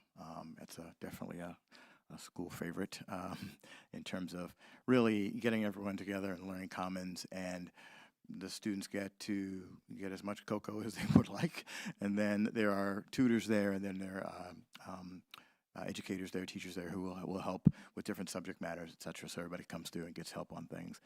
So it's a great event there. So thanks to the home and school co-presidents, Jafaria and JT, for allowing me to be part of that. And for all the home and school organizations for all the support that they provide as the extra arms and legs within our schools to help our students succeed. The other thing I'll talk about is the Workforce Innovation Council meeting that happened this past week. Jackie Claremont and team run that. It's a great opportunity for us to talk about a couple things. We did actually talk about the use of AI in schools, and Matt Langus gave a presentation in his new role around the use of AI and the different tools that we are working with in the schools. And so it was great to see not only the tools that are being utilized, but the safeguards that are being put in place to make sure that the use is responsible. And then lastly, coming up, we have our ISB conference. So just as a public service announcement for the community, the Board of Education will be participating in the joint annual conference on this upcoming weekend. It starts on Friday and goes all the way through Sunday. Love that time of year where we actually get to go to a lot of different sessions and learn about all of the different things that some of our neighboring districts and other districts around the state are doing, and get an opportunity to get educated together. There's always some really great guest speakers that I look forward to hearing from as well every year. Okay, and that's it for me. Item 8.04, Superintendent Staff School Report. Okay, first, very briefly, just November 15th was Illinois Board Member Appreciation Day. So in recognition of our board members' volunteerism and time on the board, and appreciation for all they do, we each received a copy of a book that you requested, actually, The Art of School Boarding by Jim Burgett. And so as we line up our, gave you homework, right? So as we line up time of the next self-evaluation, then we'll have that book assigned, right? All right, moving on then, we'll have the audit report, and so that is our next item. Let me get there first. Sorry, I had it. Okay, so each year we engage an independent accounting firm to perform an audit of the district's financial records in accordance with generally accepted auditing standards and the standards applicable to the financial audits contained in governmental auditing standards. The copy of the audit is provided for you. I'll turn it over to Mike to make formal introductions on who's here. Sure. Before I introduce our guest, I just want to talk about the items that were included in the packet. You do have a hard copy that you should all have of the audit and the management letter, both of which are attachments in the board packet. Also included is a summary in the memo of the results of this, lengthy book, in two different formats, one in the memo and one called AFR Summary. And I also want to point out that we have two members of our business office here today, Tracy and Andrea, our Director of Finance and our accounting and investment coordinator, who I would have to, the results of this book are really their hard work over the last 5 months in making our guest life and his members of his team as easy as possible, because they do a lot of heavy lifting to get our records in the order that they are in. So with that, I'd like to turn it over to Mr. Matt Barron, who's a partner at Lauterbach and Amon, our auditing firm, to talk to the board about the results of the audit. Thanks, Mike. Thanks for having me. Happy to be here tonight to present the audit in advance of the 12/15 deadline. Always great to be here in November to be able to present these results to you. So I'm going to have a high-level presentation for you to hit the highlights of the audit. I'll finish up the presentation and then open it up to questions after that. So I'd like to be able to finish through everything, get through both the audit report and the management letter and just a general summary of the audit to then open it up to questions after that. So as far as the audit process goes, as Mike said, it's a long 5-month process that we get started. We get started with an entrance conference. We begin at the entrance conference where we do a sit down to talk through with the team what were the significant events that happened during the year, what were the significant changes, all of those types of big items that we would need to be planning in advance for the audit, so we can make sure we have a plan in place with the right team, asking the right questions to be ready to go for the audit when we come back out for field work. We also go through the requested materials at that time to ask for these are the items we're going to be looking for, and then lay out the schedule, because without a schedule, everything evolves into chaos, right? We need a schedule to be able to be here on time. After that, we come back for preliminary field work. At preliminary fieldwork, we're intensive look at the internal controls, and we do walkthroughs of the internal control cycles at that time. So that would be your main cycles: cash receipts, cash disbursements, payroll, student activities, financial reporting, credit cards are some of the main ones that we're looking at during that time. We're reviewing to make sure we have an adequate internal control framework in place to help to prevent fraud. So we do walkthroughs, we do selections, and we have selections and then do walkthroughs for each of those areas to make sure we do have that adequate internal control framework in place. After that, we come back to do field work. At field work, we have received the trial balance and the supporting documentation from the team. We go through, we review that documentation back to source documents to make sure that the numbers that were provided are adequately stated. So they are materially correct, or in other words, they are what they say they are. So from there, we then pass it on to a report writing team. We write this report to make sure it's in compliance with all government accounting standards, with a review from the team, work back and forth for it to be accepted, and then we go final. So it's a long process of working together, and I also want to reiterate with Mike the hard work that Tracy, Andrea, and the whole team do in order to help to make this possible to be here tonight. So as far as the results go and the main documents, as Mike said, there's two that we're going to be talking about: the audit report and the management letter. As far as the audit report goes, we provided an unmodified opinion again this year with our audit. It basically is saying two main things when we're giving you the unmodified opinion. It's the highest opinion that we provide as auditors. So as the external auditors are the highest we provide, that means that the audit report is in compliance with government accounting standards, and the numbers within this audit report are materially correct, or like I said, in other words, they are what they say they are. As far as the audit report itself, at the end of the year, we ended up at $93 million of operating fund balances. When we're comparing that back to the operating expenses, we're at 37%. So in line with the fund balance policy that was accepted by the board, and at 37%, we're in a healthy fund balance at the end of the year. In addition, there's an additional $40 million of future to be ready for capital projects out into the future within the capital project fund. And at the end of the year, we ended up making some more debt payments this year, so we're down to only $3 million of total outstanding debt at the district, which is a pretty remarkable number for the size of the district, and as a unit school district, only have $3 million of outstanding debt.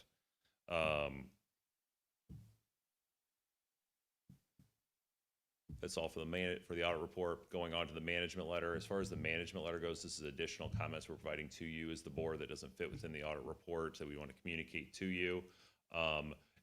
As far as that goes, I typically break this up into three main types of comments we provide to you. Best practices, internal control issues that we found during the walkthrough, and informational type items. As far as from our internal control walkthroughs, and that we did not find internal control findings during the year. So another big positive check mark in the book for this year's audit. No internal control findings. We did have an adequate internal control framework in place as noted during the audit. The one main item where is more of an informational item to be able to communicate to you was that the funds were over budget in the capital project fund and the transportation fund. The main reason for this is the timing of the projects. When you have the summer months that kick off right before or right after the school year ends, and you have a 6/30 year end, you have a amount of work that can happen in June. It's the best time to be doing capital projects, and there was an overload of projects during that time. That extra work was able to be done by the contractors to have it done in advance of June 30th. So rather than waiting till after July 1, work happened in advance of that time, which is what the reason for that, which is also you can see the large accounts payable balance at the end of the year because those work had happened prior to 6/30, and then it got paid after 6/30 with those, which is, you can note that within the audit report. As far as the rest of it goes, there's no other comments other than outstanding accounting pronouncements that we will be helping the team implement. We don't need to go into those because those are too boring for you to really care about, and it's up to us to work together to be able to do such a thing, to get those implemented. So the only other thing I wanted to communicate to you as the board is we also submit the ISB AFR to ISB. So there's an extra audit, like a financial report that goes off to ISB. That's a standard report that we take the information from the audit report, put it into ISB's document, and ship it off to them. They have a financial profile score that comes out of that. The district had the highest profile score that you can have is a 4.0 rating. So another 4.0 is the highest score that you can get from the ISB financial profile score. There's 4 ratios that come from that: the fund balance to revenue ratio, expense to revenue ratio, days on cash, days of cash on hand, and percentage short-term borrowing rate, and the percentage of the long-term debt margin are the 5 ratios that ISB really tracks during this, and it all came to a 4.0 rating. And that is the end of my report. I'd be happy to answer any questions. Thank you. Mark? Thank you, Charles. And I just want to thank you and your team, and Mike, you and your team, for all the work that goes into getting the annual report done. I certainly know the effort that goes into that. 2 questions. One I had asked in advance. So you had touched on the funds over budget. Yep. Is there anything that you are recommending we change in the process, or is it more of an observation of what had happened? It's more of an observation of what had happened. The key to that is you have a capital project plan that's in place. So as a board, it's been reviewed from the beginning. You know what your capital project plan is that's set up. You then go out and you go for bid for vendors, and you're making sure that those vendors are staying in line within the budget that was approved in advance. So the timing of when those things happen is sometimes predicated on good weather and when are your contractors available. And as a district, you only have a few months of time when students aren't in the building, so you have to capitalize upon those days as best as you possibly can. So when you have a large capital project plan going on, and maybe you were expecting it to maybe start in the following fiscal year, but you're able to do it in advance, this happens. It's a pretty normal practice. You know, the one thing that could end up being able to be done is a change, but it's something that hasn't really been done at the district, is amending the budget. It happens kind of late in the game at this point, which is a kind of a reason why the district hasn't done it before, but that is something that some places do, where it then eliminates the funds over budget management letter.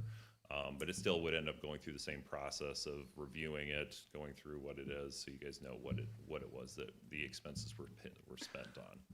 But overall, you're comfortable with the process that we have, and because Yes. this happens so close to the end of the fiscal year, it's difficult to, amend the budget, but you are comfortable with our process leading up to what the results are in the financial statements? Yes. Okay, thanks.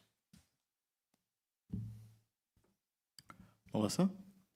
So along with that, one of my concerns has been, and so I want to is it's not just how much we budget and when the projects are. It's also, we have a practice of as a board, when there's a capital project, we'll get a global estimate, and the board will approve that. And that pretty much, we don't ever have any breakdown unless when certain bids come up. But we don't have a real breakdown of those projects. So typically, I know when contractors or anyone, you give a bid, you want to give it over bid, right? Because you don't want somebody to be caught. We don't want to approve a project. They usually put buffers on. But we never find out what were the actual costs at the end of it. Well, Mark brought up the idea of you know, we went from last year being 15% over in capital projects to 87% over. So besides the fact that the budgets are done at a certain time, aren't there mechanisms maybe the board can be doing to be looking at the costs of those projects? Can I address that? Because there's an insinuation that we're spending more money than the board has authorized for a project. No, I'm not implying that at all. Well, you did say that the budget was 87% over, and that's an insinuation that we spent money that the board was not aware of, and that is absolutely not the case. So when the board approves bids on the project, those bids are the cost of the project at the maximum. There were a number of questions from the Board of Education this morning on this particular item that we wrote up an answer for in the board questions.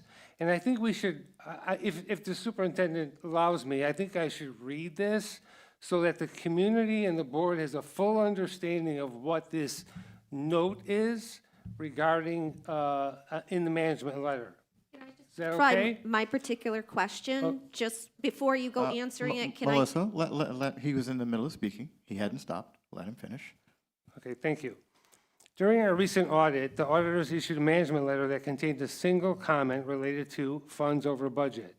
Specifically, they noted the transportation fund reflected expenditures over the adopted budget by $393,800 in fiscal year 25. The capital projects fund reflected expenditures over adopted budget by $1,230,894 in fiscal year 24 and $8,739,629 in fiscal year 25. I want to provide the board with clarity regarding why these overages appear and why they do not represent overspending or fiscal mismanagement. The district adheres to a July 1st to June 30th fiscal year. Many of our operational and capital activities do not align neatly within those 12 months. New buses were ordered and budgeted for within the Board of Education approved budget in fiscal year 24. However, due to production issues outside of the district's control, 3 of the ordered buses were not delivered and invoiced until September of 2024, falling within the FY25 fiscal year. Because school districts are required to record expenses when goods are received, the actual expenditure posted in fiscal year 25 rather than fiscal year 24. The total cost did not change. The timing of the delivery shifted the expenses into the next fiscal year, creating the appearance of an over-budget condition in fiscal year 25, even though the board-approved dollars for this purchase remained unchanged. Capital projects rarely match the start and end dates of a fiscal year. Most construction and renovation work occurs during the summer months, which inherently cross fiscal years. The board approves both the total project amount and each awarded bid. The district budgets estimated annual expenditures based on when work is expected to occur. Contractors submit invoices based on progress and completion stages, and these invoices may fall earlier or later than anticipated. This means certain invoices may be charged entirely into one fiscal year, even when the budget assumed they would be split across 2 fiscal years. The auditor's comment reflects these timing differences, not any increase in the cost of the projects. All projects remained within the board-approved project budgets. It is important to note that the district did not spend more than what the board approved. Total spending on buses and capital projects remained fully within the board-approved amounts. The variance is strictly related to when expenditures were recorded, not what was spent. These timing issues are common in school districts and are frequently noted in audits that involve multi-year projects. We will continue to refine our budgeting estimates to align projected expenditures with expected invoice timing. However, given the nature of construction cycles, supply chain variables, and invoice schedules, some timing variances across fiscal years are both typical and unavoidable. Can I finish my Oh, question? hold on. Holly?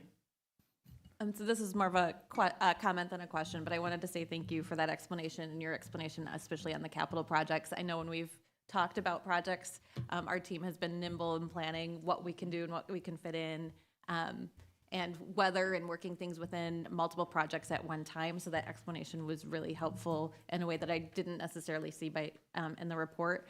And I just want to say, as they mentioned, this is 5 months of work, Tracy and Andrea and Mike and the whole team, and that I think I heard a 4.0, the highest possible recommendation, at least 3 times in your comments, and I'm just really proud of the work you're doing and really appreciate it all.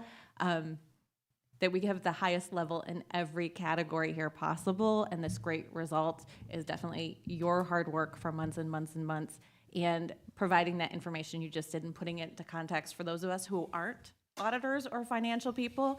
I really, really appreciated that explanation, so thank you. Melissa? Going back to what I was saying, I want to clarify. I'm not saying you spent over the budget, and I do appreciate your explanation. What I was saying before is when the board approves the capital project, the process has been that the administration comes to us with a global estimate because there is no plan when they come to us. There's no contracts. We basically have like a concept, and what we've been told in the past is this is because they don't want to commit to, going down, getting estimates. You wouldn't get estimates, but what I'm saying is it's a global estimate, so we know even if we want to do the project. What I've had issue with and my concern in talking about accountability for the spending is, to my knowledge, you are exactly right, Mr. Francis, that we have not exceeded those budgets, but that doesn't mean that the money is being spent necessarily. The board does not find out what the actual costs are. I've asked for contracts, which we don't get. I've asked for timelines, timeframes. That would help if we had that information. You brought up an important part.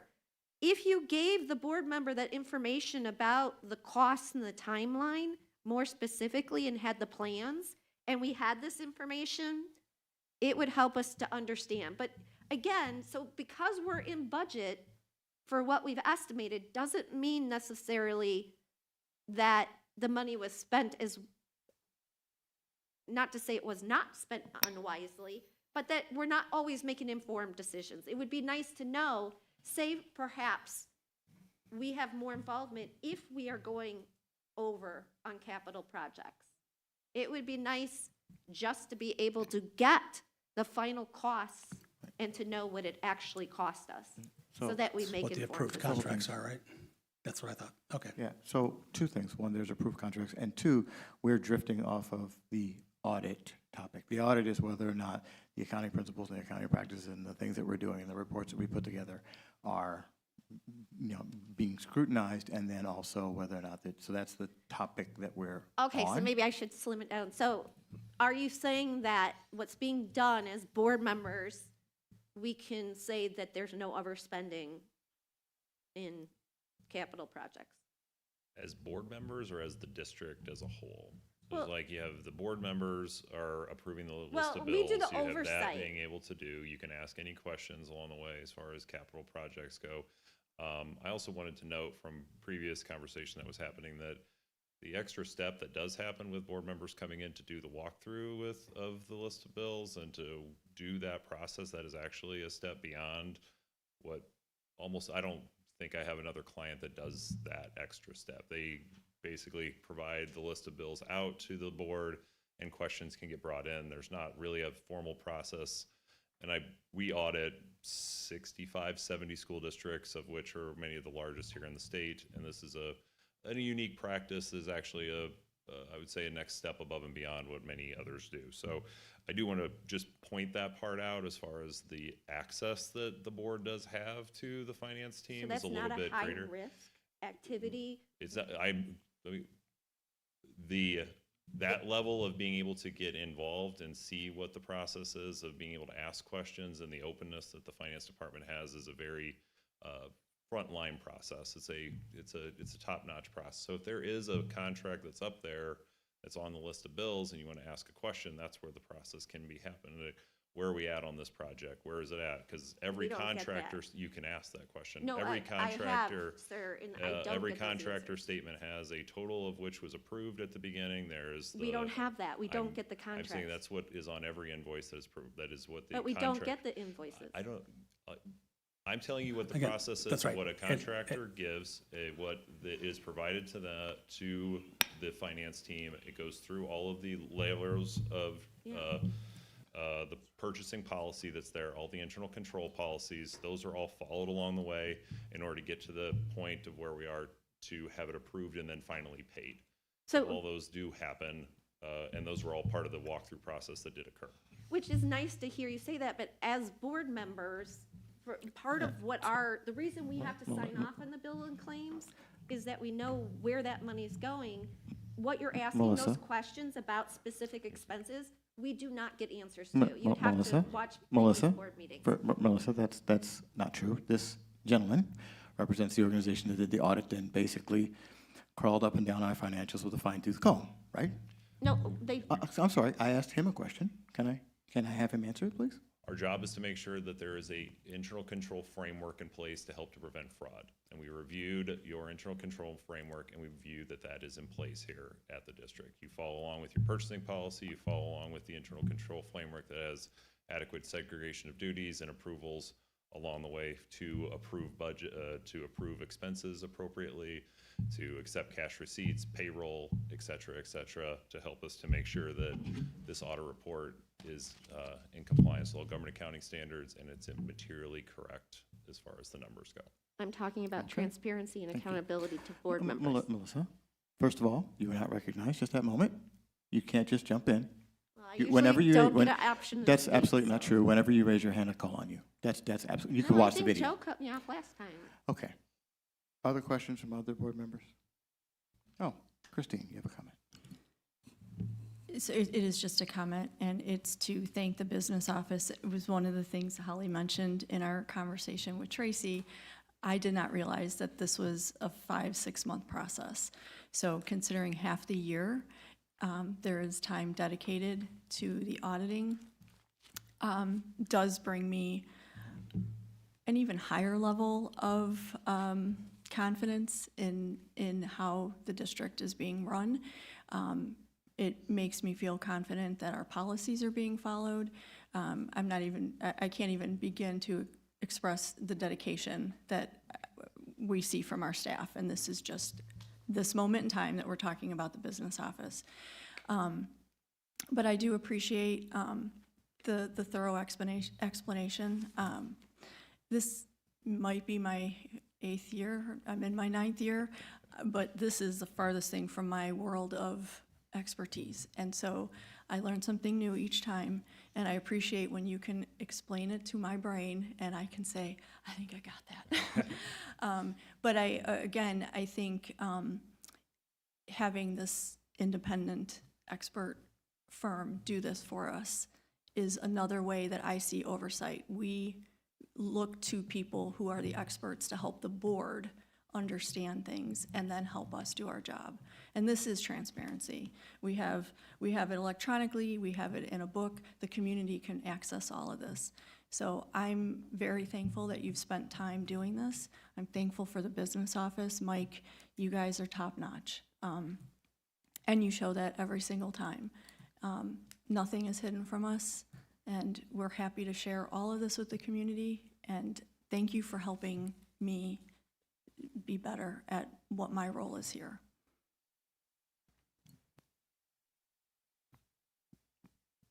Joe? I'd also just like to thank everybody involved in this process. it's really great to see clean audit after clean audit year after year. And thank you for your explanations of what's going on and the process that goes into doing the audit, verifying that our accounting and bookkeeping practices are all up to date and in accordance with ISB and state standards. It's just really, comforting to know as a board member that, all of our processes are in line and we're able to achieve that very high grade, the 4.0, year in and year out. So, thank you. Yeah, I'll just, any other thoughts? Okay. I guess as we're about to close this discussion out, I would like to also echo my thanks to Mike and Tracy and Andrea from the finance team.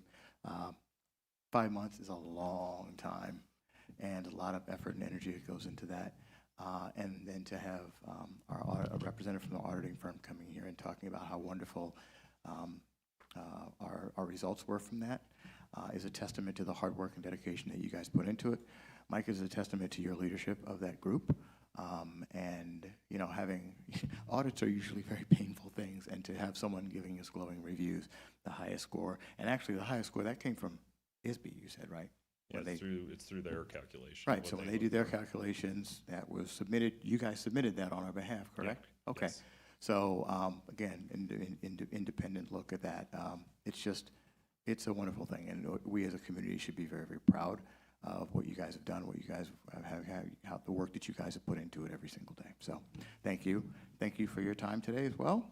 And thank you. Thanks for being here. Oh, yeah, and so we'll move on to item Thank you. 8.06. Thank you so much. It's good timing. I got to go over pick up at swim practice right now. I'm heading straight from here to go pick up, so timing worked out. Perfect. It's great to see everybody. We have a happy Thanksgiving. Thank you. Okay, this evening, Mr. Francis is going to present to the Board of Education an overview of our 5-year financial forecast, and you've had an opportunity to preview that as it's been posted in board docs. Mike's going to walk through kind of how the 5-year forecast is constructed, talk to you about the assumptions, both for revenue and expenditures that are used, and then there's no formal action this evening, but what the administration will be looking for as part of the discussion around the 5-year financial forecast is clear guidance from the Board of Education as we begin preparation for creating the budget for fiscal year 26-27. In board policy, we state that we attempt to bring to you, whenever possible, a budget that is balanced. As you can see here, you see imbalance for the next 5 years out, where total expenditures are exceeding total revenues projected for the fiscal year 2027 at over $12.5 million. So the guidance we'll be looking for this evening really is recognizing that there's a structural imbalance within our budget right now. Our expenditures are outpacing our revenues, and guidance from the Board of Education on how quickly to bring this in line. If you want the fiscal year 27 budget brought to you balanced, or if you're looking at a timeline, or how much you'd like to see it cut by. And so as you're thinking about that, that'll give us the guidance that we need in preparation for the creation of the draft budget that we'll be presenting to you in May, and obviously all of the implications that go along with that based on the guidance that we get. Mike? All right, thank you. You could skip to the next slide, please. Okay, making data-driven decisions is crucial for all organizations. One of the things we look at each year to help drive recommendations and decisions throughout the year is a 5-year financial forecast. We use the forecast for a variety of reasons, from budget and tax levy planning to running what-if scenarios throughout the year. Tonight is the first look at the updated projection since the fiscal year began. There are many elements that make up the forecast. It begins with the current year budget as the main driver and baseline moving forward. Since the budget was adopted last June, the board has approved a few new items that affect this year's expenses. We've also have some additional updated revenue information that we are also adjusting in the current budget as our base. The next slide will go over those estimated changes in detail. We also include 5 years of actual results for historical perspective and to help see trends. Tonight's audit report fund balances have been included in this update.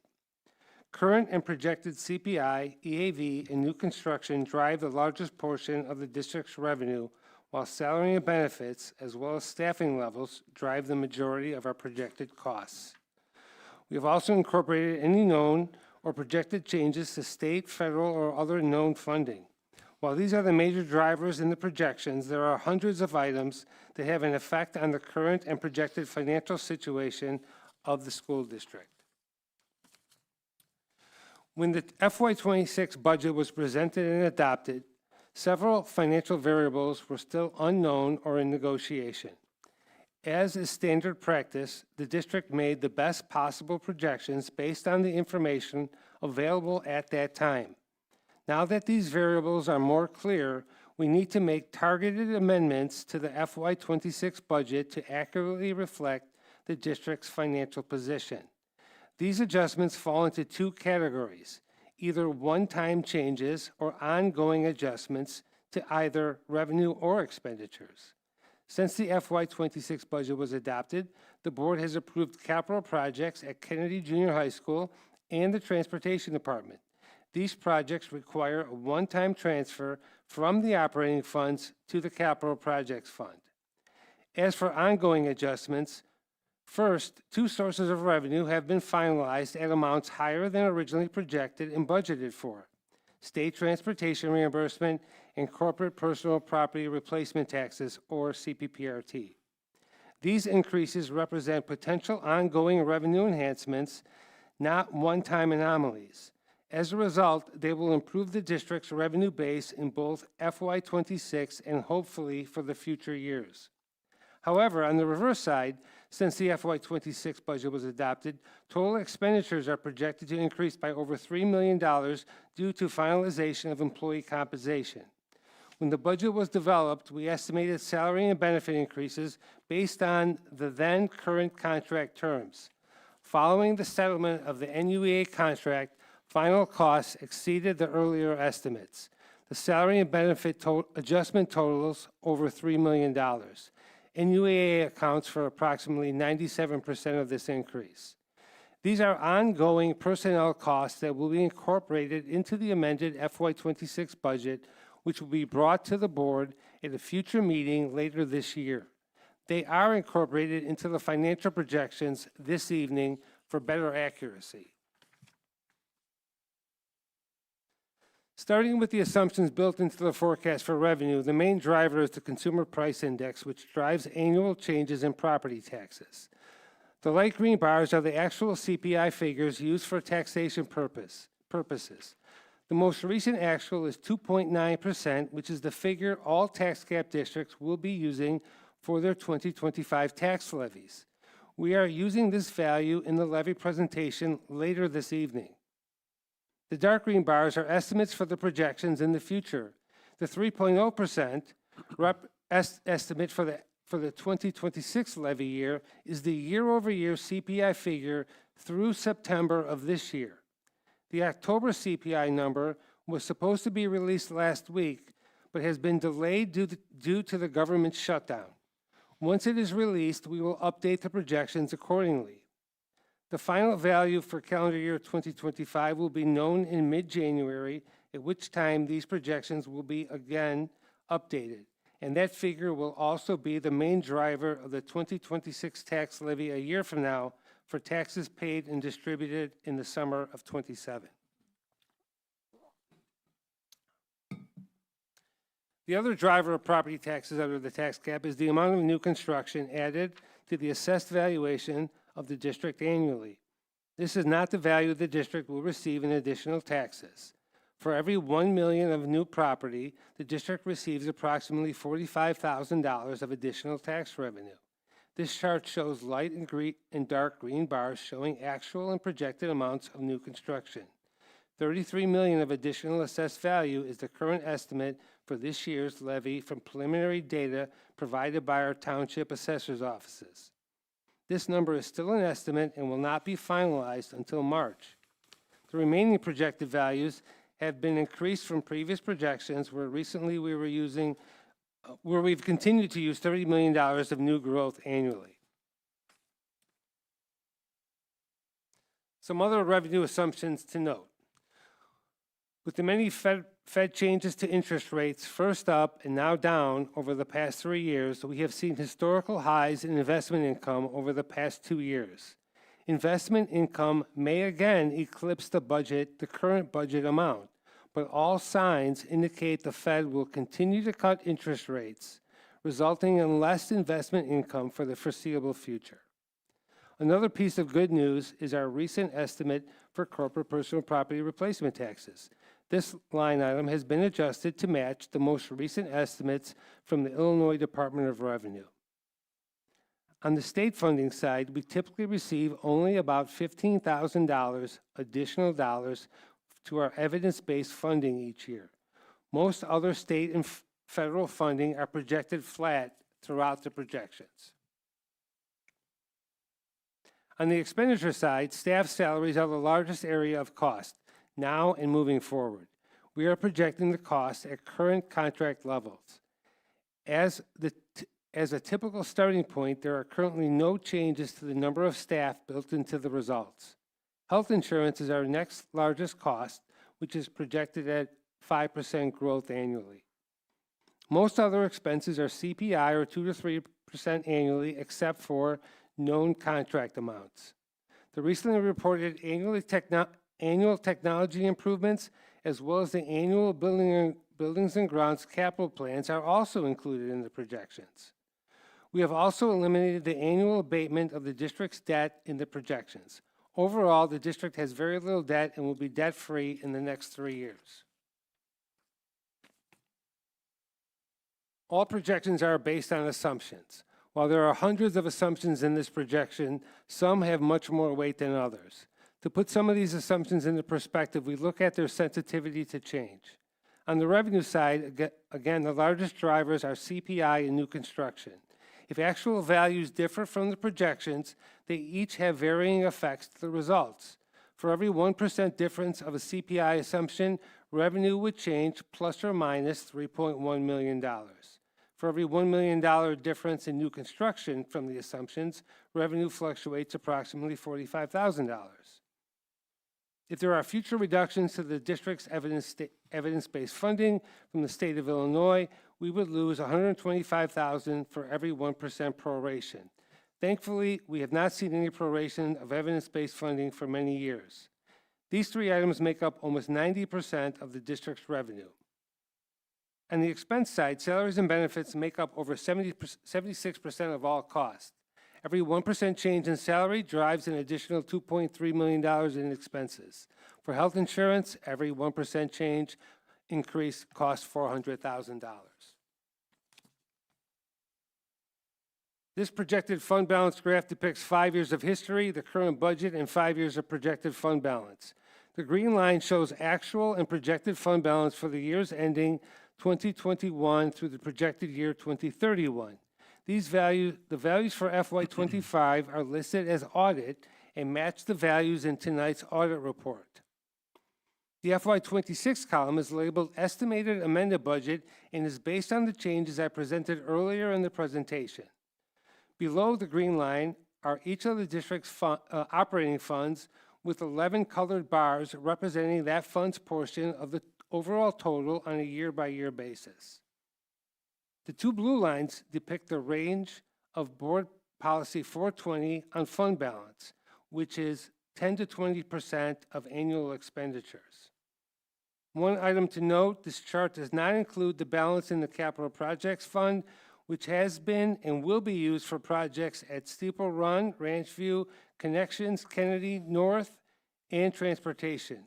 We will be bringing an amended budget to the board in the next few months for these costs. The 2 historical steep declines in fund balance for both FY24 and the estimate for FY26 represent transfers to fund those capital projects. This final table shows the current fiscal year 26 projected amended budget and the 5 projected years out through fiscal year 31. On this table, we compare revenue to expenditures on an annual basis to see if and when and to what extent we may be spending more dollars than we are receiving. The current year has a budgeted deficit. That deficit is projected to increase substantially over the next 5 years. While the current fund balance is sufficient to absorb some deficits, we will need to determine future actions that reduce or eliminate the structural budget deficit. The administration is seeking additional input and recommendations from the Board of Education to move towards the reduction of this deficit. The Board of Education could direct the administration to bring forward a balanced budget or a plan to balance the budget over the next few years. As always, all results are dependent on the current set of assumptions and will be updated throughout the year as the future continues to become clearer.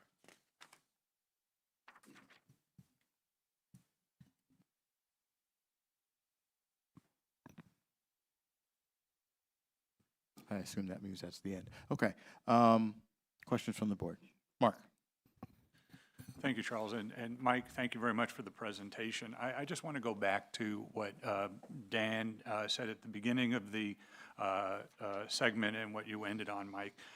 So you need direction from us, and I totally understand that. At the same time, part of what we're trying to do is ensure that our students remain as successful as possible.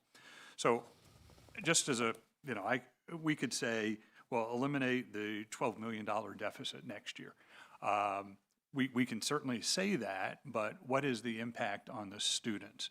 And you also mentioned that it may be better for us to take an approach that takes us several years to get back in balance, and that may have less of an impact on student performance.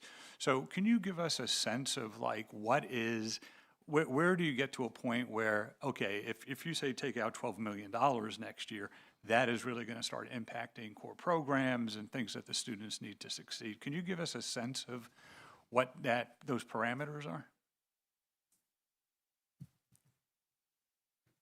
That's a great question. No, I mean, it's just, I think, you think about $12.5 million out of our budget.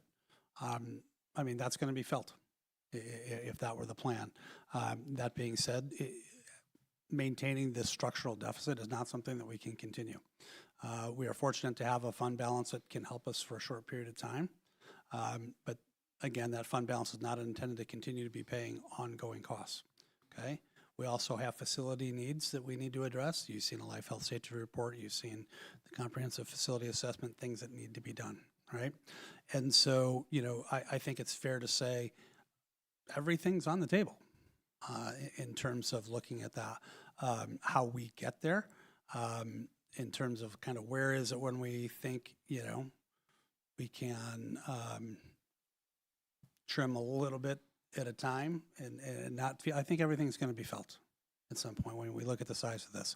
We just have to kind of be honest with that, is that, there will be things that will be felt. And obviously, we don't change our mission. We don't change our core purpose. We don't change what our overall goals are. So that'll always be a part of it. But I think, the sense that, for example, just that if we have a problem we're trying to solve, to just create a new program or to hire a new group, that's absolutely something that we cannot be doing. And we've got to be auditing and looking at things that we are doing to determine what is having an impact on student achievement. And then so where do we start to nip away? But what's going to happen is we are going to have to address the ongoing costs, the recurring costs. The one-time costs are not what's really helping to create this, okay? It's the continued ongoing costs that we know will be there and that we have to continue to prepare for. I don't know what you would add, correct, or change. And just to follow on to that, would it, from your perspective, is it easier to identify we cut certain things and do it now, or is it better and easier from an operations perspective to look at limiting growth in the future of expenses? What sort of, from an operations perspective, what is the best of those two options? Go ahead, Mike. I don't know if there's a a best of the options. Any option is going to be painful. I know that in times where I've lived through budget reductions, and I know Mr. Cohen has too, and he shared some experiences in cabinet recently about a previous district that he was in where they took time to not cut all of the deficit. One of the issues with that is that if you look at the projections, the deficit gets larger the following year. So unless there was something potentially in the future that was going to bring in more revenue, I don't see it. I kind of outlined the items that are on the table, with property taxes being the largest one, and we know what those are for this year and for next year. Those are definites. Well, as long as the board adopts the levy, would be a definite. The CPI may change between now and the end of the year, and if it does go up, that would help this. And as I mentioned in the presentation also, we did substantially raise the budget for investment income. If you looked at the results, we were well over budget the last 2 years. Part of that is when short-term interest rates were really at long-term highs, long-time highs. But you also hear constantly that the Fed is cutting that rate. And so we may eclipse again this year. It might help this year. I believe there's a high likelihood that we will even do better in investment income, even our raised budget. I think our budget's almost $9.5 million, and it was only 5-point-something million. But we should not also live on hopeful investment income. So that might help us through FY26.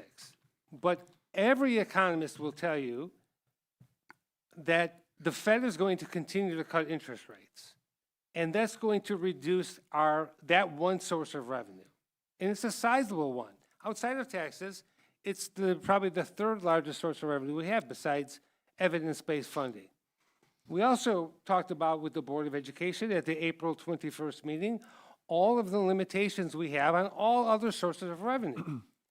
Being a Tier 4 district in the state of Illinois, and we get about $12.7 million of evidence-based funding.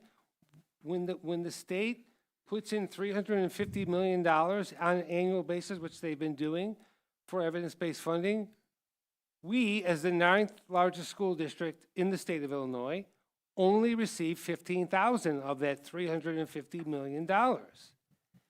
Some of our neighbors get millions. We get $15,000. That is not a revenue source that's growing.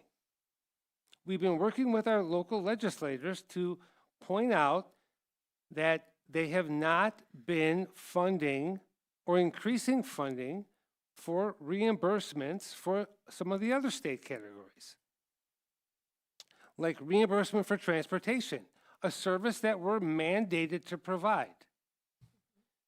Special education services.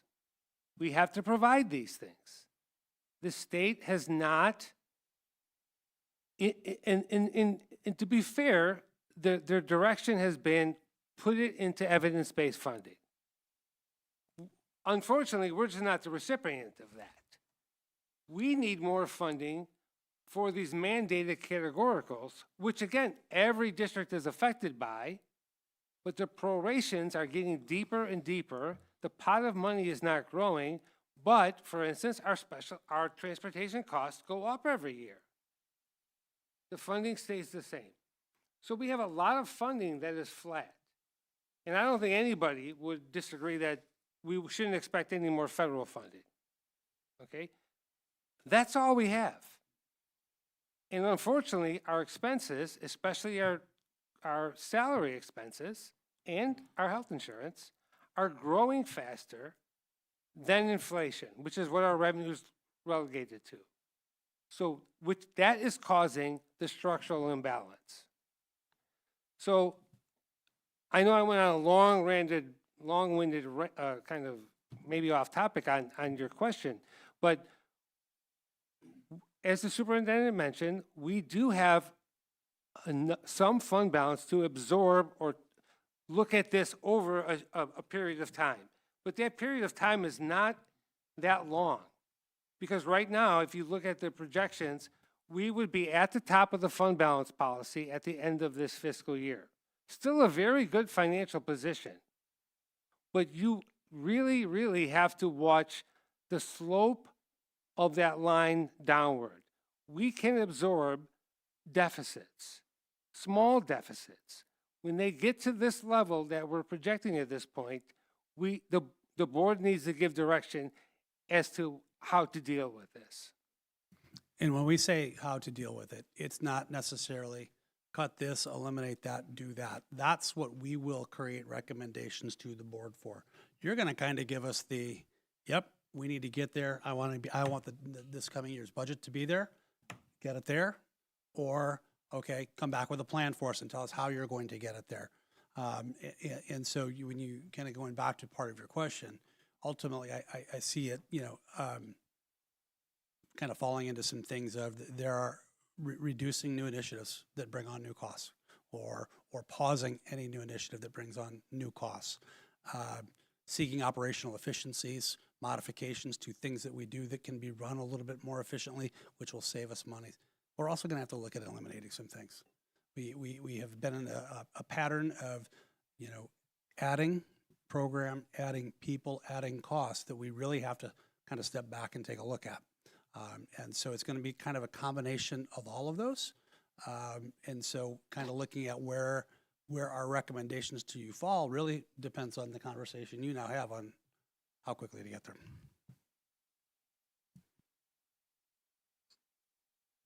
Amanda.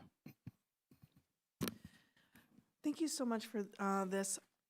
One of my questions, kind of based off of what you were saying, I think, is if we were to be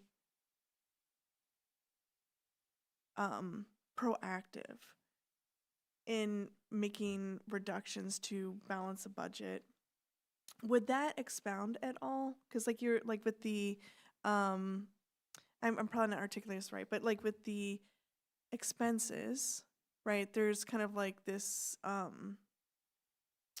increase each year, like where it looks like it's going from like 5 to 12 to 28. I don't have the numbers right in front of me right here, but actually I can just look at the presentation, sorry. To ultimately 26 million deficit in 2031. Is there any kind of strategic reductions that if we made it earlier, it would reduce having to cut further down the line because we're balancing earlier? Does that make sense? Yeah. Those deficits do not compound. So if you made whatever reductions, as long as they're ongoing savings, that would affect all 5 years. Okay.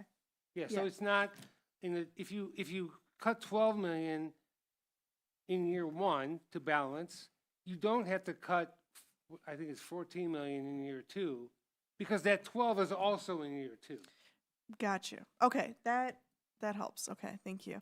Then the other question I had was thinking about, and this is probably, Dan, what you were talking about in thinking about creative ways of restructuring or saving.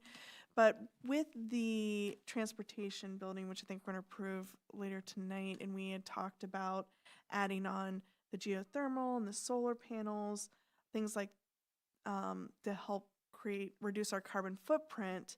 But ideally, that would also enhance or reduce our bills, right? Reduce the expenses because we're not buying into the electrical grid that's like moving, increasing. So is that incorporated into this 5-year projection at all? It is, but Okay. it is. But remember, we have lots of facilities. That's 11,000, 12,000 square feet out of, we have a couple million square feet in the district. It is a small piece of our energy consumption. Every dollar counts in savings. So that will, energy is projected to increase on an annual basis, but that small piece will help mitigate that increase slightly into the future. Yes, I get that because I know it's not like the major part of our budget or anything like that. But I'm just thinking that if we had kind of a projection of like cost savings, that might then help us make strategic moves for other part of that, other buildings and stuff throughout the district to help save costs in that way. That's what I'm just kind of thinking about. Is that something even worth looking at, or is it just so like 1% of our budget, so it wouldn't even make a huge difference? Well, again, the only concern I would have is the investment of capital, which we're doing for the, if the board chooses to vote on that tonight Right. for transportation, the investment of, I'm not sure we have the available fund balance to replicate that for every location for I'm others, sure or not. for other buildings. Right. But it would be like a one-time purchase versus That's an correct. ongoing It's a one-time purchase. One-time purchase with long-term savings, That's ideally. correct. Okay, thank you. Melissa. I'm going to piggyback off what you said, Amanda, a lot of times. So I think if I can, I'm not sure if this is what you meant, Amanda, but could we ask the administration for ways, I think we do want to cut, and I think Mark said it, is I think that we're tasked as a board to focus on our students. And obviously, there are some expenses if we're going to cut. I would hope that we would prioritize areas that don't directly impact the students' achievement and growth. Obviously, the dollars spent in certain areas have a greater impact.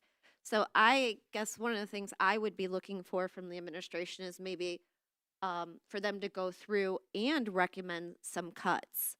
You know, of maybe some ways we could cut back. One thing that just popped in my head that I've been wanting to know is, I don't know, one of the reasons I asked for all the budget information is I don't know how much we spend on travel. I know that we have really liked for our staff to go and present and go all over, and our superintendent, but I mean, do we look at and pinpoint some areas maybe that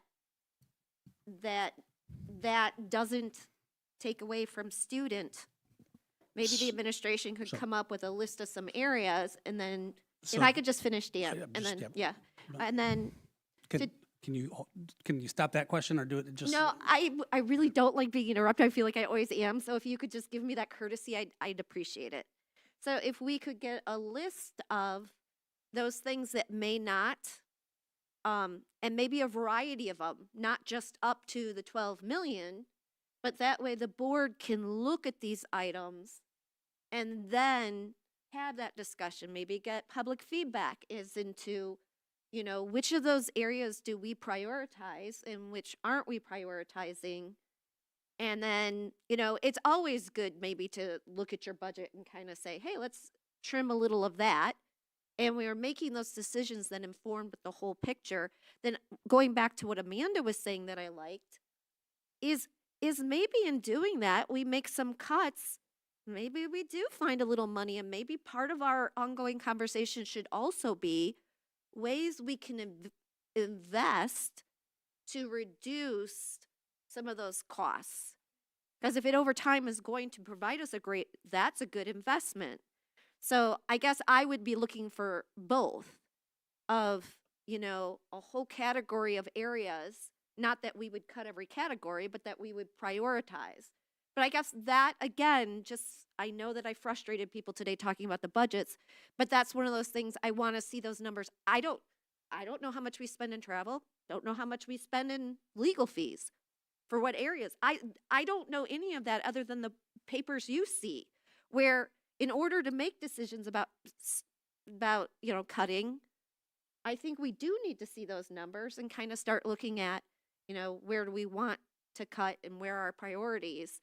And then once we set those, we can also, that gives us the administration, the one voice to move forward.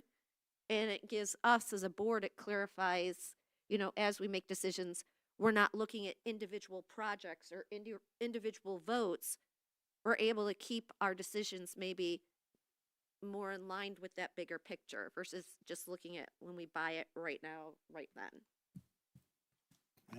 Yeah, please. Okay, try to remember all of that, but actually, this is actually, as I'm reflecting on the DuPage IASB dinner with Jim Burgett, the author of the book that you just got, this is an example that was provided in terms of what we think about what we're looking for right now.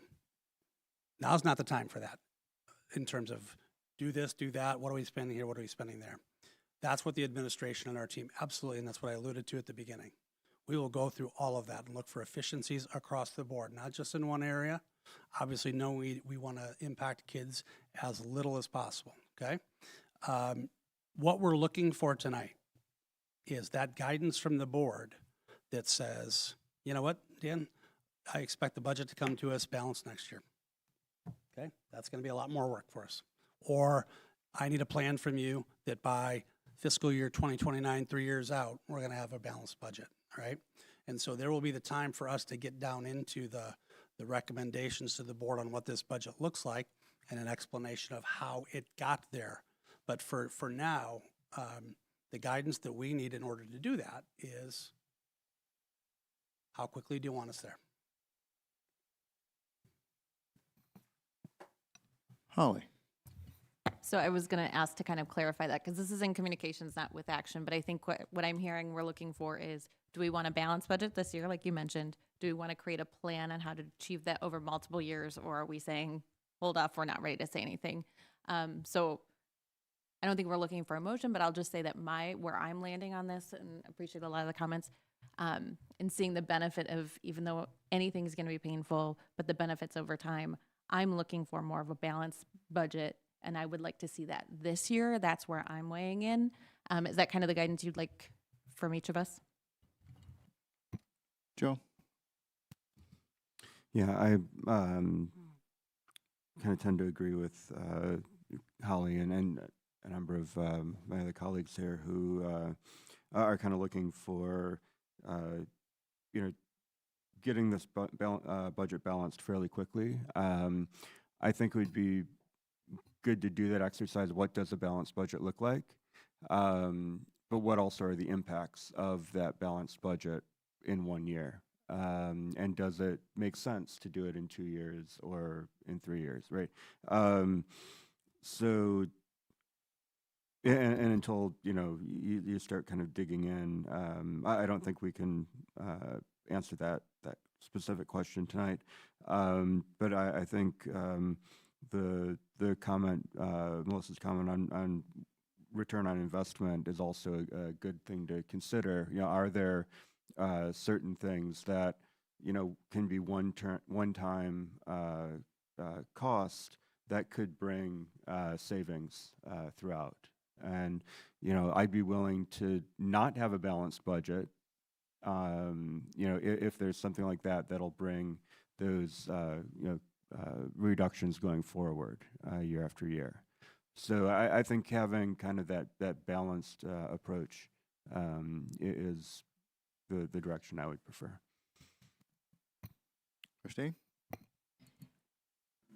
So I think in listening and thinking through this in the moment, I would like to see a balanced budget for next year, but I want to reserve the ability to say that might be too much pain.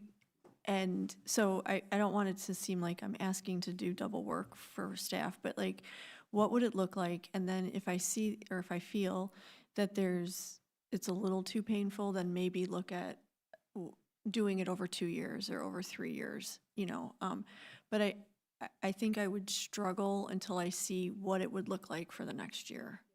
I need that to start to gauge, is it a really rip the Band-Aid off moment, or is it a little gentler? Yeah, so hang on a second. So I'll get some thoughts here. So I'm in a little bit of a different spot. Would love to see a balanced budget. I think that's next year. That's great.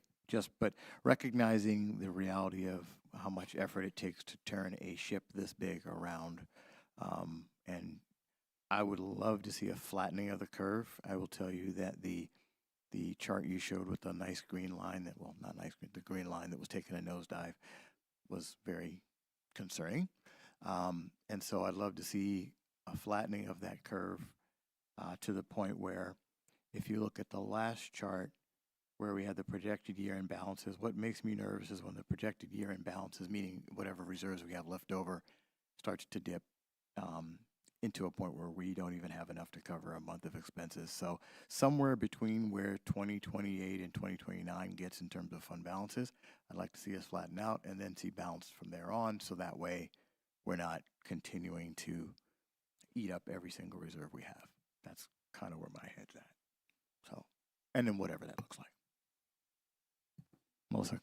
Just to clarify, I would like to say, I don't feel I can give an answer to whether I want the budget. I think what I was trying to say earlier is I need to know what it's going to cost me. There's no magical yes or no having the budget, balanced. It's about what will it cost me, because that's really what it's about. So I need to see those numbers up front. I need to see if we're cutting. If we're cutting things that don't really hurt us and we can make it, then great. And I think my other fellow board members have said that, is that we want informed, conscious decisions. And I think just making this decision without having that additional information doesn't feel like an informed, data-driven decision. Thank you for that. I respect that comment, but just as a reminder for all of you, this is a process ongoing. This is just kind of setting the direction for us to get started. Okay. Mark? Yeah, thank you, Charles. And to what you just said, Dan, so we don't have to wait until the budget is delivered to us to kind of get a view into where these opportunities for cost reductions are. We can, let's say, when do we usually get the budget? First meeting in May. Okay, first week in May, first meeting in May. So between now and then, would there be touch points that we would have where we can say, I think one of the questions people had is, well, if we say, let's do the 12.5 million next year and be balanced, that may be cutting things that maybe people have concerns about. So then we can give you that feedback and say, okay, maybe we're not ready to have $12.5 million. Maybe it's $10 million or whatever it is. And then give you that feedback. So when we get the budget in May, that's what it reflects, is that input. We have some natural processes that we go through every year that we bring to the board for action. And so I'll sit with Mike and my team, and we'll kind of lay out where those are. The important part for us will be talking to you and reminding the board about every decision that comes on what that will mean for the budget. Absolutely, yeah. I mean, I think being aware of anything we're doing now that could impact us this year and next year is going to be very important. So I think having that extra level of discussion is a great idea. Yeah. So that's a good example. We have a request for action. You provided guidance moving forward on the transportation facility. Mike knew what these numbers look like, and we know there's an initial investment, but we believe ultimately, that's something that it is going to help us long term. So, okay. Melissa? I want to make a motion. Never done this. There's So no motion on explain the this. table. So, okay, let me explain this. I haven't done this. I think what we're hearing is that we'd like to know what those the options are for cost reductions. We want to hear where we can do investments. Could we vote as a board to have in 90 days time, so that gives us till February after the holidays, for the administration to give us a report with their recommendations for areas we can cut and areas we can invest in. So we kind of put we say that in 90 days time, we'll get that report and then we'll revisit it. So I won't speak to the timing part, but I will speak to we did not have this item as something that we are voting on, so we can't really make a motion on that. However, so it sounds like your desire would be to have something in that time frame. That's a different conversation. It's just providing direction to the administration as to what we'd like to see and kind of by when, but it's not something we would officially vote on because it's not on the agenda as an item we're voting on. So, well, yeah, and that's kind of what we were doing, each person giving perspective. So provides a perspective, which your perspective is that you'd like to see something within 90 days that gives us some puts and takes. I'm trying to summarize. I'm not usually as good at summarizing as Amanda is, but is that fair? That's the rejection? Okay. Okay. Yeah, that's a good perspective. So other perspectives on that? Amanda? I would like to see options, but definitely closing the gap versus increasing it. We definitely can't keep going the way we are. I'm open to, I'd love to see a balanced budget, but I want to see the options for anything between. I like your perspective, Charles, about, getting us down to that 20. We want to make sure that we have our rainy day, right? So we have some time. But I want to see all the options. Okay. Mark? Thank you, Charles. Just a follow-up. So, Mike, is there any statutory regulations we need to be aware of in terms of where we need to be at by a certain period of time? Do you have anything we need to be concerned about in that area? There's no statutory requirements. I would make one of the notes tonight in the audit report was that we had a 4.0 highest financial rating. This forecast would take us out of that. It would take us out of that immediately. Now, we would still have a very good financial rating, at least for the next year or two. But we would no longer be at a 4.0. And one of the reasons is as soon as you spend $1 more than you bring in your operating, well, it's $1 or $10 million. Once you do that, you spend more than you bring in your operating funds, you get a lower score in one of the categories that the state board reflects on all school districts, and we would no longer be at a 4.0. If our fund balance is sufficient and our days of cash on hand are sufficient for the next couple of years in that rating. But those are the types of things that would affect, the other thing that would be affected potentially would be, again, not in the next year or two or maybe even 3 years. But if you run structural deficits for multiple years at these types of levels, and then we need to borrow money for some reason, our bond rating could be affected. So that would be another reason that we would need to try to keep our fund balance within the, that's one of the reasons that the board policy was created to give that range, is so that we had a high financial rating from the State Board of Education, and we continue to maintain a AAA rating from S&P and Moody's in case we needed to borrow, because then you're borrowing money at lower rates. So from a financial perspective, I would recommend or suggest to the board, those would be my reasons from a finance officer why you'd want to make cuts, and they could be flat in the curve. I mean, it can be done over a couple of years, but they do get deeper. Like you cut a little bit and then you realize we got to do this again. Even if you cut the 12 million in next year, most likely, again, this is all based on assumptions, it's going to be again the following year, much smaller, but this is what our future is going to be unless something turns around that I can't see in the future revenue-wise. And you brought up the policy, and our policy has a floor at 10%. So in theory, beyond 2028, we'd be in violation of our own policy. That's correct. Okay. So we could change the policy, but yeah. Well, but not saying we would. Right. I'm just right. saying. And I think that my thinking on this is that the sooner we can make these reductions, the better, because otherwise we'll continue to revisit this year after year after year. and the problem won't go away necessarily. So what Mark was, that's kind of where I was like flattening it, and that's why I said somewhere between where we're at 2020. Because at the end of the day, when you get to the red number every year, that's not sustainable. You're literally out of money, right? Am I reading that incorrectly? That's correct. Now, remember, those numbers reflect deferred property taxes.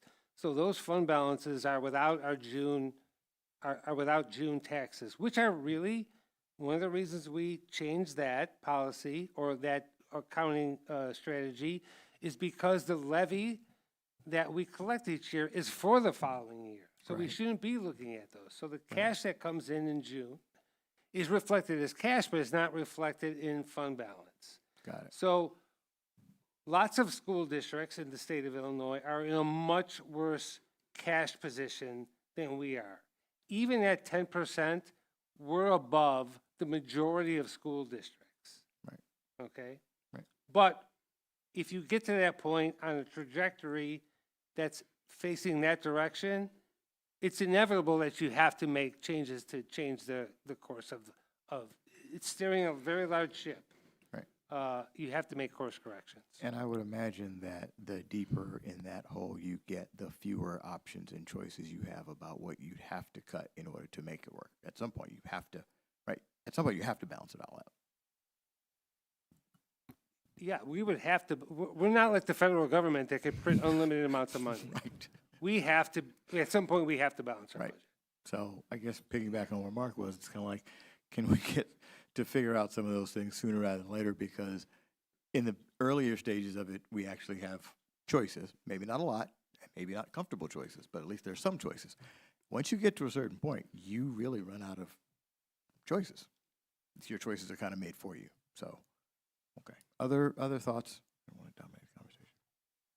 Okay, I'm just going to make sure. All right. Dan, you want to summarize? Yeah, I mean, I think I took some pretty good primary notes. Overall, it feels that the guidance and direction provided by the board is a preference for a balanced budget as soon as possible. Some from this year to some to flattening out the curve over a short period of time, but the importance of getting there. And in terms of the actual pace, it's going to depend on what some of those options are, what it's actually going to cost, but the fact that we still have to get there to ensure that we build in time over the course of the year, incorporating the presentation of the draft budget for opportunity for input from the board and continued guidance.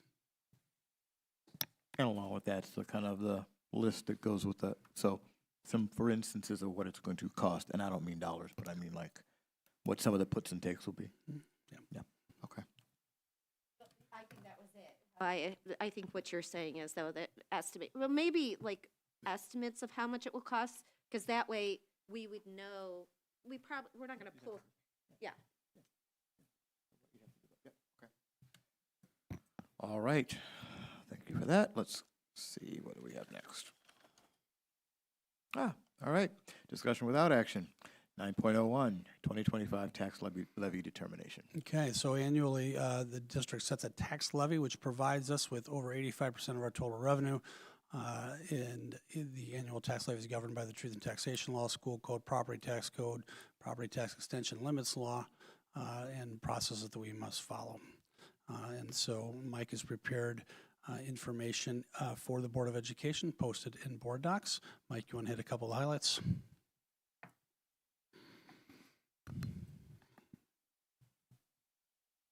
I'm waiting for the presentation to. Yep, there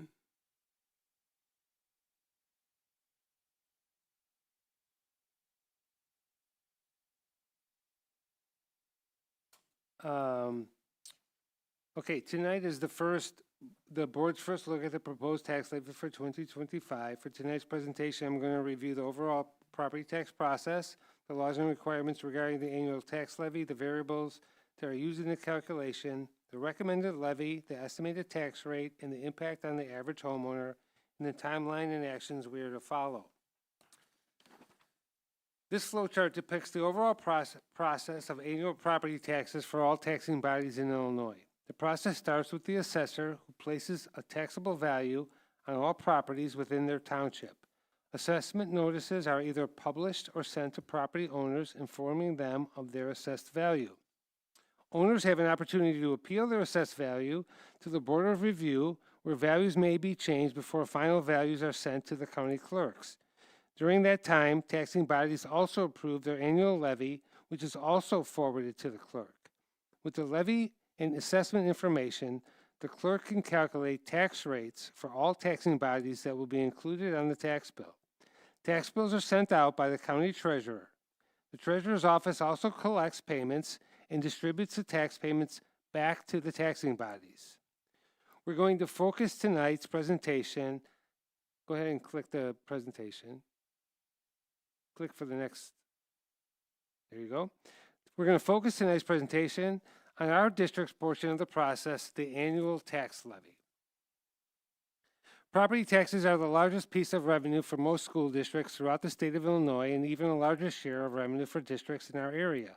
Over 85% of the district's budget comes from local property taxes. The levy we're presenting tonight is the district's formal request for taxes that is required in the first step in the process. There are a number of laws and regulations that govern the tax levy process. All taxing agencies must comply with the Truth in Taxation Law, which requires a public hearing if the levy request is greater than a 5% increase over last year's tax extension. Our request tonight is under that percentage, so we are not required to hold a hearing. Districts in tax cap counties also must comply with the Property Tax Extension Limitation Law. Both DuPage and Will counties, and therefore District 203, have been under this law since its inception in 1992, which limits the overall growth in taxes to existing taxpayers in total to the lesser of the calendar year consumer price index, or 5%. There are a number of variables that are used to determine the amount of the annual tax levy. The three main variables used in the calculation are listed on this slide. Of the three, only the consumer price index is known at this time. For the 2025 levy, all tax cap districts are limited to the CPI from the 2024 calendar year, which was 2.9%. The other two variables, new construction and EAV, are not finalized at this time, so we must make estimates on those numbers. We work with our local tax assessors who have been helpful in providing estimates for our calculations. Those numbers will not become finalized and released until March. Not knowing what those final unknown variables will be, we typically increase the levy slightly in order to capture any unanticipated increase in new construction. The board has the ability to reduce the levy after adoption, but it cannot add to it. Finally, as far as the timeline, all taxing bodies must adopt and file their annual tax levy by the last Tuesday in December, which is December 31st this year. The Consumer Price Index is a major driver for changes in annual tax revenue. This chart shows a 33-year history of the CPI used in the tax cap legislation. The average over that time is 2.45%, as represented by the black line. The tax cap maximum was applied for both 22 and 2023 levies. The calendar year CPI that is used for this year's levy, again, is 2.9%. The current year CPI continues to come down and or be similar to last year and sits at 3% year over year through September. The final calendar year 2025 CPI won't be known until January and will be used as the basis for the levy calculation at this time next year. There's an important point to understand about what the tax cap law does and does not do. While the district's overall maximum increase from existing taxpayers is limited to this 2.9% CPI, individual property tax bills may differ. Different assessment changes and whether an individual property assessment change is less than or greater than the average change district-wide can cause a single tax bill to be less than or greater than the average increase. There are three main factors that determine changes to an individual tax bills. First, the tax cap law limits what a taxing body can collect in total. Secondly, the part that is controlled by the taxing bodies is the amount that they certify to be levied. However, this amount is still subject to the overall tax cap. The last piece is the potential difference of changes of assessments of individual properties. Property tax values do not rise uniformly across all parcels. The burden of taxes may shift from taxpayers with lower increases to those with higher assessed increases. This slide and the next show a couple of simple examples on how the levy and assessment changes may affect individual tax bills. For these examples, let's start with the graphic on the left that assumes the following. There are just two properties in the district. They each had an assessed value of $100,000. They each paid $5,000 to the district in taxes with a tax rate of 5% for a total collection to the school district of $10,000 in taxes for last year. The graphic on the right demonstrates how the levy and tax caps can change the bill moving forward. This example uses the current CPI cap of 2.9%. Each property is reassessed at the same 10% increase to value of $110,000. Even with a 10% assessed value change, annual total taxes can only increase by the 2.9% CPI cap. The tax rate falls as a result. For the next two examples, we'll show how taxes may be affected by differing assessment changes with and without the CPI change. The graphic on the left has no levy increase, but simply a difference in assessment changes. The blue house does not change in value, however, the green house increases by 10%. In this example, the taxing body would receive no additional taxes in total. However, some tax burden is shifted to the greenhouse due to its overall higher valuation. The last graphic on the right brings both of those changes together. First, an overall CPI increase of 2.9%. This brings overall taxes up 2.9% to $10,290. Secondly, the greenhouse being reassessed with a 10% increase, while the blue home assessment again remains flat. These two factors together reduce the blue house tax bill to $4,900, while the greenhouse sees an increase up to $5,390. Different assessment changes equate to a shift in the tax burden per property. The next couple of charts show the history and estimated values of the still unknown key variables used in the calculation of the levy. First is the total EAV, or equalized assessed value. This is the total assessed value of all taxable property in the school district. Over the last 5 years, the district EAV has grown from $5.2 billion to an estimated amount for 2025 of over $7 billion. This value will be finalized in the spring. The overall EAV is changed by two factors. The first is the existing EAV percent change. This change is what we are estimating the average assessment of a property to change by. Townships were required to increase values based on the past 3 years' sales ratio studies as done by the Department of Revenue. Based on the preliminary information from our township assessors, this year's estimated 8% is similar to last year's increase in assessment values. This will result in a lower tax rate on next year's tax bill. The second overall change to EAV is the amount of new EAV, or what we typically call new construction. Early estimates indicate that this amount will be the lowest, will be actually a little bit higher than similar to the last 5 years. The final value of new construction will not be known until the spring. Since we don't know that number, we typically increase the levy slightly to cover potential higher values in this area. Tonight's levy would cover up to approximately $60 million with the new EAV growth. This graph shows the overall tax rate of the district back to 2019. The tax rate had a substantial decrease last year, with another anticipated for the upcoming tax bills due to rising assessed property values. This is the spreadsheet we use to determine the levy on an annual basis. There are a lot of numbers on this page, but I'd like to highlight and focus on a few. And if you could just kind of click through this with me. The first is the Consumer Price Index at 2.9, the existing EAV change of 8, new property at $33 million. If those assumptions come in, our tax rate would be 4.4771. Go ahead and click again there. And that would bring in a total of $313.8 million, which is the estimated capped extension. Go ahead and click one more. That value right there. That is what we think we're going to receive in taxes. So the next step in the process is to determine whether we have to comply with truth in taxation. So click again. The $303.5 million highlighted at the bottom of that left-hand column is what we received in taxes last year. We compare that, click one more time, to the levy that we're requesting tonight of $315,130. That's a 3.8% increase. We don't think we're going to get 3.8%.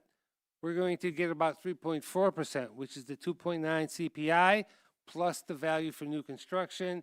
But because that value is below 5, we don't have to file, or we don't have to comply with the truth in taxation notice. Looking ahead a few months into the early spring is when county clerks calculate tax rates and begin the process of extending taxes, which will notify us of the actual amounts the district will receive. If our adopted levy request in December is higher than the clerk's tax cap calculation, then the levy will be adjusted downward. This is what we anticipate happening if adopted as presented. However, if the request is lower than what we are allowed to receive under the tax cap, we will only receive the levy request. Here is the timeline we are following for the adoption of the levy. Today marks the date for the tentative levy determination. We are required by school code that the tentative levy be presented to the board at least 20 days prior to its adoption. We will be reviewing the levy and key assumptions with the citizen finance advisors in early December. The board will be asked to adopt the final levy on December 15th so that we can file the required documents by the last Tuesday in December. And finally, the board will consider adopting a debt service abatement in an upcoming meeting in March. Finally, the recommendation from the administration is to support the 2025 tax levy as presented. And again, like we did last year, not abating the debt service levy in March, which again is only $98,150, which is a very small amount of interest. And if I just want to remind the board that we did not abate that in last year. Finally, as part of recent Public Act 102-0895, we're required to disclose our fund balances at both our budget and tax levy each year. These are our balances through September of 2025. And then Public Act 103-0394 requires all school districts to compare cash reserve balances to the last 3 years of expenses for the education, operation and maintenance, and transportation funds. The expense to cash ratio must be below 2.5 times. Ours currently sits at 0.877, well below the amount with no action needed at this time. I'd be happy to take any questions. Questions from the board? Amanda. Thank you so much for this, Mike. Going back to the tax levy determination, you mentioned that the cap levy we'd be asking for is about $315 million, which is about a 3.8% tax increase for our taxpayers, correct? Do you have an idea, and I'm sorry I didn't send this ahead, so if you need to get it to me next time, that's fine. But do you have an idea of how much that would actually be on average for each taxpayer in the district that be required to pay this? Yeah, we certainly could calculate that. I don't have the number off the top of my head. And I do want to just clarify one thing that you said. Our levy increase would be 3.8%, but that's not what again, that is slightly elevated over what we think we're going to get. The levy would be $315 million. We think we're going to get $313.8. Okay. So what we actually will receive is about 3.4% more than what we received last year. And how that is made up of is 2.9% comes from existing people that paid taxes on parcels of property last year. which we have about 30,000 of those parcels. I only know that because we sent 30,000 checks back to the people 4 years ago. I believe you. And then the difference would become from the new construction that is added. So that other, about a 0.5% comes from new construction that's added to the EAV. So even though we're requesting 3.8, that's not what we'll actually receive or what taxpayers would see at their bill. But we can get a number, definitely for the adoption of the levy, or we can send the board an update as to what that increase, that 2.9%, because that's what would be on existing homeowners, what that average increase would be. Right, so the vote tonight is just to be able to move forward with that, but we would have another vote for the actual levy at the time. That's if- right. if The that was board's something- not so- voting on Right. anything tonight. Will be asked to adopt the levy at the December 15th meeting. Got you. Yeah, it would be helpful if we had, I just like to know, like, directly what would be the impact on our taxpayers, as close as you can get. I understand the contingencies with the new development, et cetera, but I think it's important to kind of like have that breakdown. Thank you. Joe? Yeah, I think another important point that was brought up is that it's important to capture, or to levy potentially more than you expect, and there's a window to decrease that amount. And can you remind us when that is? We typically receive estimated extension reports in March around spring break. And there's two pieces in March. We typically bring an abatement resolution for the bonds, which again are only $98,000 this year. And then secondly, anytime between the adoption of the levy and the sign off of the extension, which happens again around spring break, the board could decide to abate or lower the amount that the clerk would send to the treasurer for the tax bills. So it's important to do kind of an overestimate now, and then if we want to correct down later. You absolutely could do that, yes. But if we can't go up, like once. cannot, We cannot go up once the And Mike, December levy is. just confirm for me, the financial projection you just shared with the board accounted for the levy. The as financial allowed, projection, the financial projections that you saw this evening assumed that we would collect the full amount of the taxes under the tax cap to whatever the projected CPIs were. So assuming we don't collect all the revenue we can collect, that's going to impact that.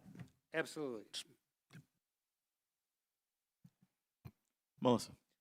So I had a question tying this to the previous. Do we want to, again, make sure before the, that spring break extension where we can change it, do we want to make sure that we have that conversation about possible cuts prior to that, so we maybe gain a better understanding of where we're going financially?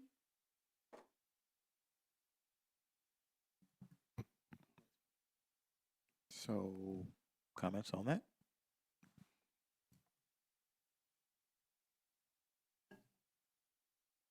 Amanda? I want to try. Okay. So what I hear you saying is that you're asking us board members if we would like to see the projections for what, with the conversation before, of what we had directed the administration to give us that before we even decide if we want to pass the levy? Well, Is that what you asked us? That's what I heard. okay, no, okay, so passing the levy, we would vote on the levy at the next meeting. So mid-December.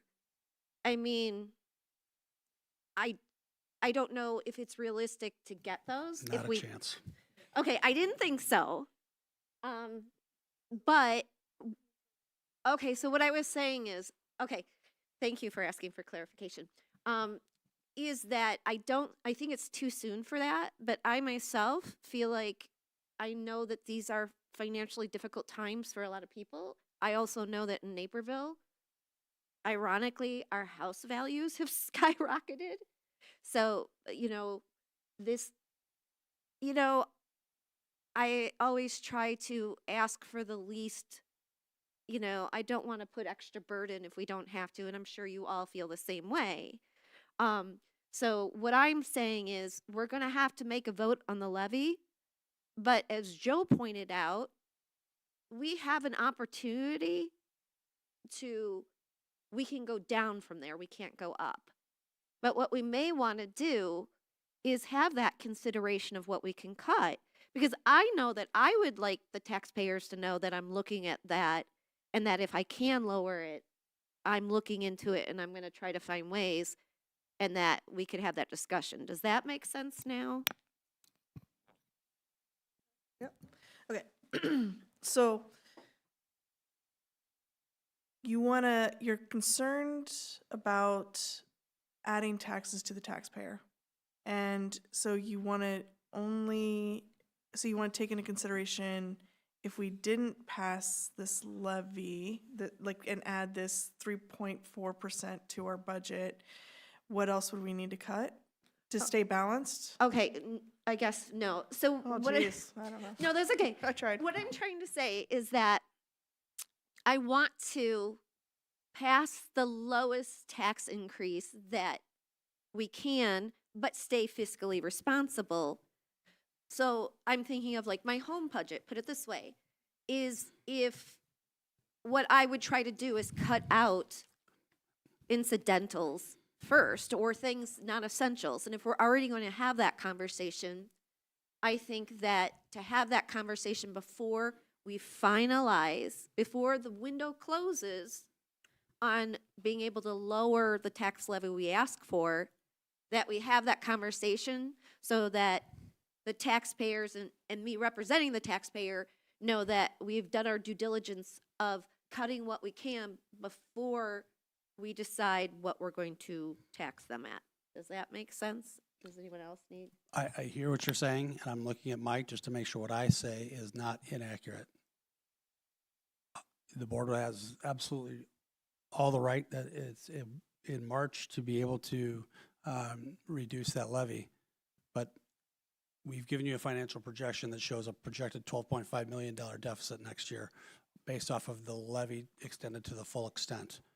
Please know that any reduction in revenue is going to result in the need to make bigger cuts, go more. I full respect that. I'm a taxpayer in the town too. And so I understand that burden, right? But I think I'm just cautioning you right now. That's something you're going to have to keep in mind. And, Mike and I will take some time between now and the December 15th meeting to kind of lay out a process and timeline to keep you informed. But that's something to keep in mind is that I can't imagine Mike and I coming back to you in March recommending that you reduce that levy. But that's just kind of putting my cards out there. Yeah, just getting figures. Yeah, so, okay. Holly. I was just going to attempt to be kind of your summarizer this time. Yes. We'll see. Okay, here. Taking a stab at it for the first time. So I think what I hear you saying is recognizing what Dan just explained, and that when we were talking about the 5-year financials and our concerns about a deficit, you wanted to have some kind of conversations as a board before March, so we're already aware of the pain of what those cuts could be in 1 year, eliminating the $12 million, or multiple years. So you kind of be discussing and thinking about that ahead of March. Is that correct? Yes. And just to clarify too, I do think that I think it's twofold. I'm not saying we would reduce it, but I'm saying I want the informed decision before then. And it sounds like we need to have this conversation anyways. And I do think another side of that is I think it shows the public, there's goodwill there that we are looking, we're not just going each year saying we want more, that we're saying, hey, we realize this and they know this conversation we had today, so we are doing the work of cutting things and making those decisions.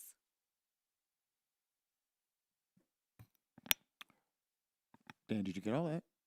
Okay. Any other questions or comments?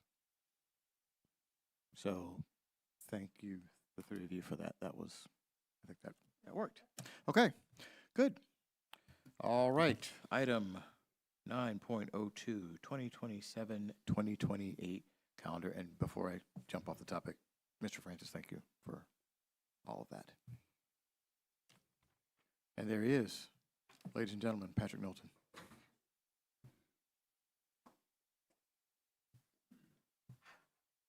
Okay, so we came to you earlier this year to verify the criteria used to create the calendar. Dr. Knowlton is one of his favorite tasks, leads the committee to take a look at that, and presenting to you an update on the work of that committee. Go ahead, Dr. Knowlton. And a reminder, please, just I know Patrick will say it, this is a draft 2027-2028 calendar. This is not next year, not even the year after. It's right, so we're looking at a calendar for 27-28. We followed the process you've prescribed. We involved all associations with membership invitations. We involved district school level administrators, parents, and guardians. And just as a quick reminder, the three criteria were start date as late as possible in August, final exams to high school before winter break, and a balance between first semester and second semester with a difference of no greater than 8. We've adhered to that with this version that the committee agreed on. So this was the committee that came together, looked at possibilities and options. This is the one that was landed on. The only thing that we may take a look at changing in the future, which doesn't really impact at this moment, would be the placement of institute days. We've talked about that a little bit. Jane and I have talked about that. We'll talk about that with our professional learning team. But that doesn't change, obviously, the number of days of attendance and things like that. It just might be shifting when we do an institute day in a way that may make more sense. So the next steps on this, assuming you're good with going ahead, would be we're going to share this with the Home and School Association in an upcoming meeting, and then we'll also share this with staff and allow them, like we did last year, input through a survey online. And then we'll be back here. Maybe there'll be snow on the ground. December 15th, if everything, take into consideration everybody's suggestions, recommendations, we'll be back on the 15th of December for the finalization. We do this way ahead because people like to plan. Fabulous vacations, there's packages available now for that time of, so I'm not joking. There's people that are trying to figure out where they want to go, so it's kind of a courtesy. All right. Questions from the board? Holly. I sort of asked this one ahead, but I'm kind of reframing it in my mind. Looking at, winter break is starting. We have like almost a full week before the Christmas holidays for those who celebrate, but not everyone. How many days are high school students in finals? Is there a way to start later, because August 12th is so early, and take finals into that week, but not up to that Friday, or do we need that whole week for high school students for finals? We typically, unless we want to go in a different direction, the positioning of winter break and spring break is we follow guidance from the DuPage County Regional Office of Education. They issue a memo every year, usually 2 years ahead, and they talk about exactly when it is they want DuPage County school districts to do break. We've in years past tried to shift that around a little bit, but we run into conflicts sometimes with athletic activities. And so I think the intention of DuPage County is that everybody generally that lives, works, enjoys this part of Illinois is close to on the same calendar. So we've got people that live and work in different districts. They have the same time frame. So it's kind of where we are. Yeah, I think my feedback on that is I value our summer and our students because we also have almost a full week then before Memorial Day that we get out. It's not one of those years where we have to do that one day after Memorial Day. That was the most painful year. I would love to see a shift that way. And then my second question is, I'm really excited about potentially different institute days because I know putting in PTO, nobody I work with thinks we go to school at all in March. Are we working to shift away from that? What are the possibilities there? I don't know that we've March had a lot is, of... Yeah, March is the one that's a little bit tougher. March 3rd, is that the County Institute Day? Yeah. That's a countywide institute day, yep. Yeah, We have looked at changing the spring conference dates, which are the 9th and the 10th, but moving it into February makes it kind of too early. Moving it into April makes it kind of too late. Yeah, we tried to make that equidistant for both parent-teacher conferences from the beginning of each semester. So we also have an e-learning day on the 21st. That's what that little lowercase March 21E is. So. Okay, thank you. That was really helpful. Other questions? Okay, this comes back for action at the next meeting. All right, thank December you. 15th, yep. Thank you, All Patrick. right, thank you, Patrick. All right, item 10, discussion with action. Item 10.01, Summer School 2026 program. Okay, so for clarity here's what we, You know, I was going to see, could we move up 10.02, the fees ahead of 10.01? Kind of, I'm thinking in line of what we were just discussing with finances and things. I'd like to discuss kind of what we're spending before we say what we're going to do program-wise. Can I make a motion to do that? You'll have to make a motion. I'd like to make a motion to begin with 10.02. Second it. Motion and second have been heard. Please call the roll, Ms. Patton.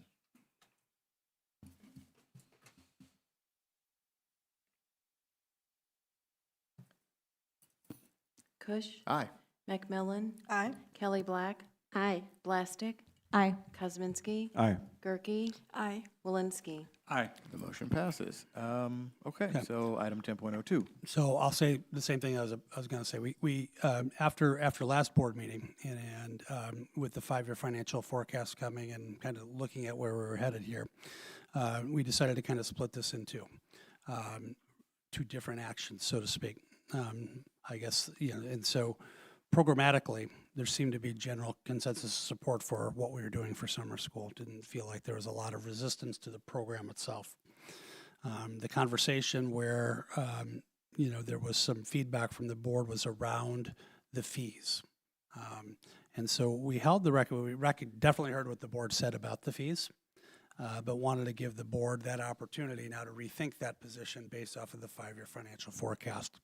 And having looked at some other, things related to our program of recommending that you approve the fees as presented and able to continue with the full summer school program.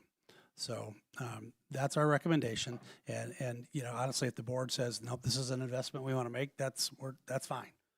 Again, just kind of having some sense of where we're going financially. We thought it was important to look at our costs, knowing that it's an investment. We don't break even.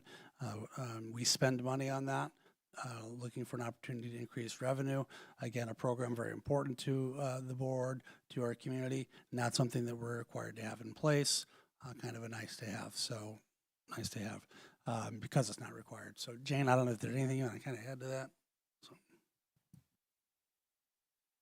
The only thing that I would like to point out is just a reminder that we also are increasing the days of instruction this year by 2. So that will automatically increase costs for the programming.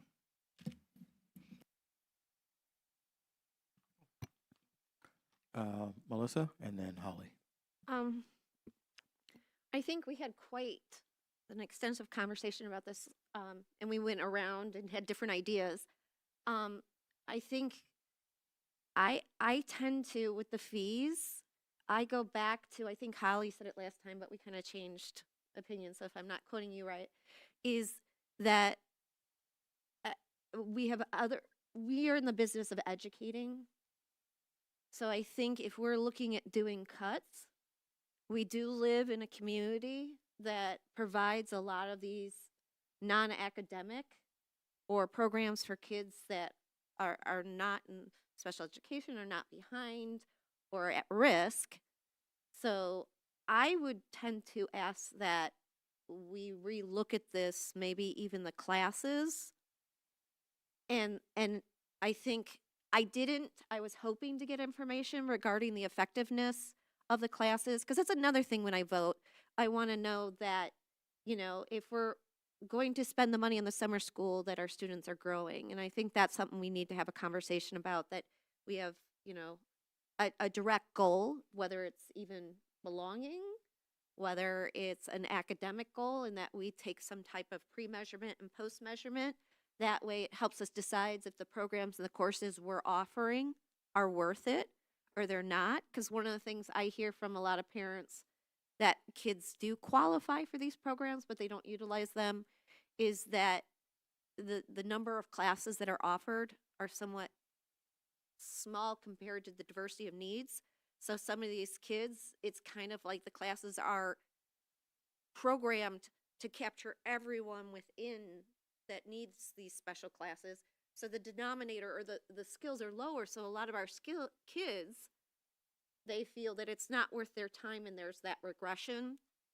So I just want to make sure that we are providing programs for those kids that are most at risk, that have IEPs, and that we're focusing on that. The other, I do know that we do the high school. Somebody I think mentioned it last time too.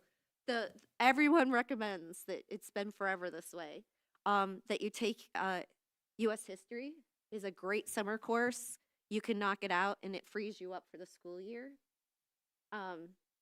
But I think we need to focus. I'd like to maybe table this for a conversation, go back and look at those courses and maybe as a group decide where are we going to focus with this? Are we going to be more essential and try to do that really well? And then, because I did try to, with the information given, we had the price points.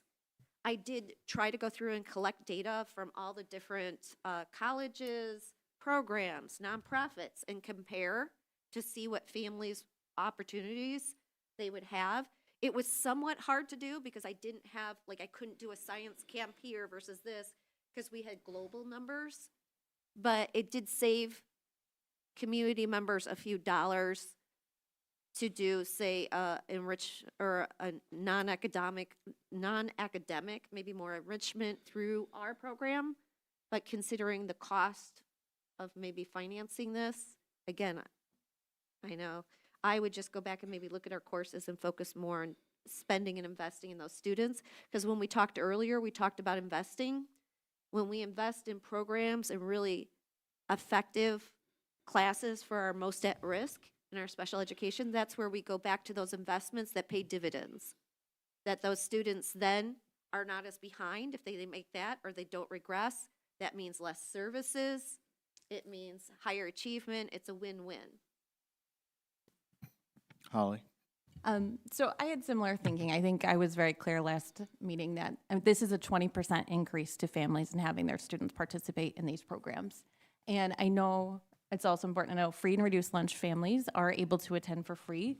But I think especially right now at a time where SNAP families are not being fed, and there's still a delay in that. And there are many families who qualify or are just on the edge of qualifying, so they wouldn't get the free programs. And I'm just absolutely not comfortable passing on that expense. And I was looking at kind of the participation rates, and it really seemed like there is, especially elementary and junior high, those ages where students can't be left alone at home. They need a safe place to be. They need an enrichment. I don't want to create a barrier to those families, and recognizing based on the schedule of the school day, they're going to be paying 20% more to attend school and to attend each session. And then likely if they're going to one of our camps, if they're going to Champions or the Y, we know we can't control that expense, but I would expect that's probably going to go up as well. And that's a sticker shock they're going to see for summer. So signing up for summer camp, summer learning, then signing up for the camp for that after school, which is the same time the fee to go to after school in the fall would come up. And so it's a lot of additional money parents are going to learn about in March that I'm not comfortable passing on. But in line with our 5-year forecast, I don't think we necessarily can absorb it. So that's kind of why I wanted to separate these out. And I think could be a good exercise in that deficit planning to, at a small scale, think about if we're not comfortable passing on the 20% and we can't absorb it all because we are in this situation, how can we reassess, reevaluate, and look at the core classes and providing them to the community without the 20%? What would that look like? So that's why I wanted to separate them out and see where the board was on raising the 20% fees and then going forward to consider the classes accordingly. Thank you for saying that. I will say that this was again prepared in alignment with a strategic blueprint commitment that we had from the Board of Education. So respect what you're saying, and it is something that we've already begun a preliminary look at for next year, for next summer. The summer, so that'd be, I guess, the summer of '27, right? So it is something. I mean, so I definitely respect what you're saying, and think that might be something we have to do. In terms of scaling back programming for this coming year, We can do anything that the board would direct us to do. yeah, it's gonna, yeah. So. If we do, I'd like you to consider the total programming, so science camp, music camp, graduation requirements, you know, the double sites, transportation, nutrition. One thing I will let the board know also is about 3 years ago, we added nutrition to our summer school at no cost because if we offer it in the summer, and Mike, help me if I'm not communicating this right, if we cannot offer it just to free and reduced, everyone has to be free. So we absorb that cost as well. So that's something that was new to us. So that's also food that we cover for all students. So that's an added cost that we have not rolled into any of our tuition either. Amanda? I want to make sure I'm reading this correctly. So I'm looking at the 2026 summer learning proposal, the very last page, 22 of 22, which is the program estimate budget, okay? And so there it says the total revenue that we're projecting is 1,238. Wait, thank you. It's after 10, guys. But the expenses are over $2 million, right? So does that mean that for summer camp, the way that this is planned, that we're expecting a $1.2 million deficit that we would absorb? So yes, that's an expenditure that comes from us. Yep, that was Okay. a shift a long time ago, prior to the board asking us as part of the strategic plan to take a look at summer school. It was kind of a rule of break even, Okay. right? And then we saw that there's a large number of students who are not participating in summer school based on program offerings and accessibility from a finance standpoint, that the board wanted to make an investment in providing those opportunities for students to have enrichment, for students to have extra support, for students to have a place to go during the day. And so that's what we've done, right? And so. Yeah, no, I understand that. And I think that was really, really important, especially coming out of COVID. Especially those first 2-3 years of having extra things to do and to engage in. As we're starting to, present it with this 5-year forecast, I also agree that we have to start making some difficult decisions to create more of a balanced approach. And so I guess I was wondering if we don't approve the 20% increase and we maintain the programs the same way that they're already proposed and we just absorb that cost, what is the cost now that we're absorbing? Does it make sense? So I'm assuming this estimate includes that 20% increase. So if we maintain the funding and don't increase, now what's the deficit? Is what I'm asking. So how much is a 20% increase worth in revenue? Thank you. No problem. We all need translators. So how much is the 20% increase in tuition worth in revenue? Like, what's that number? I can't do that math. Anybody else help me? I'm sure Mike looks like he's calculating it right now.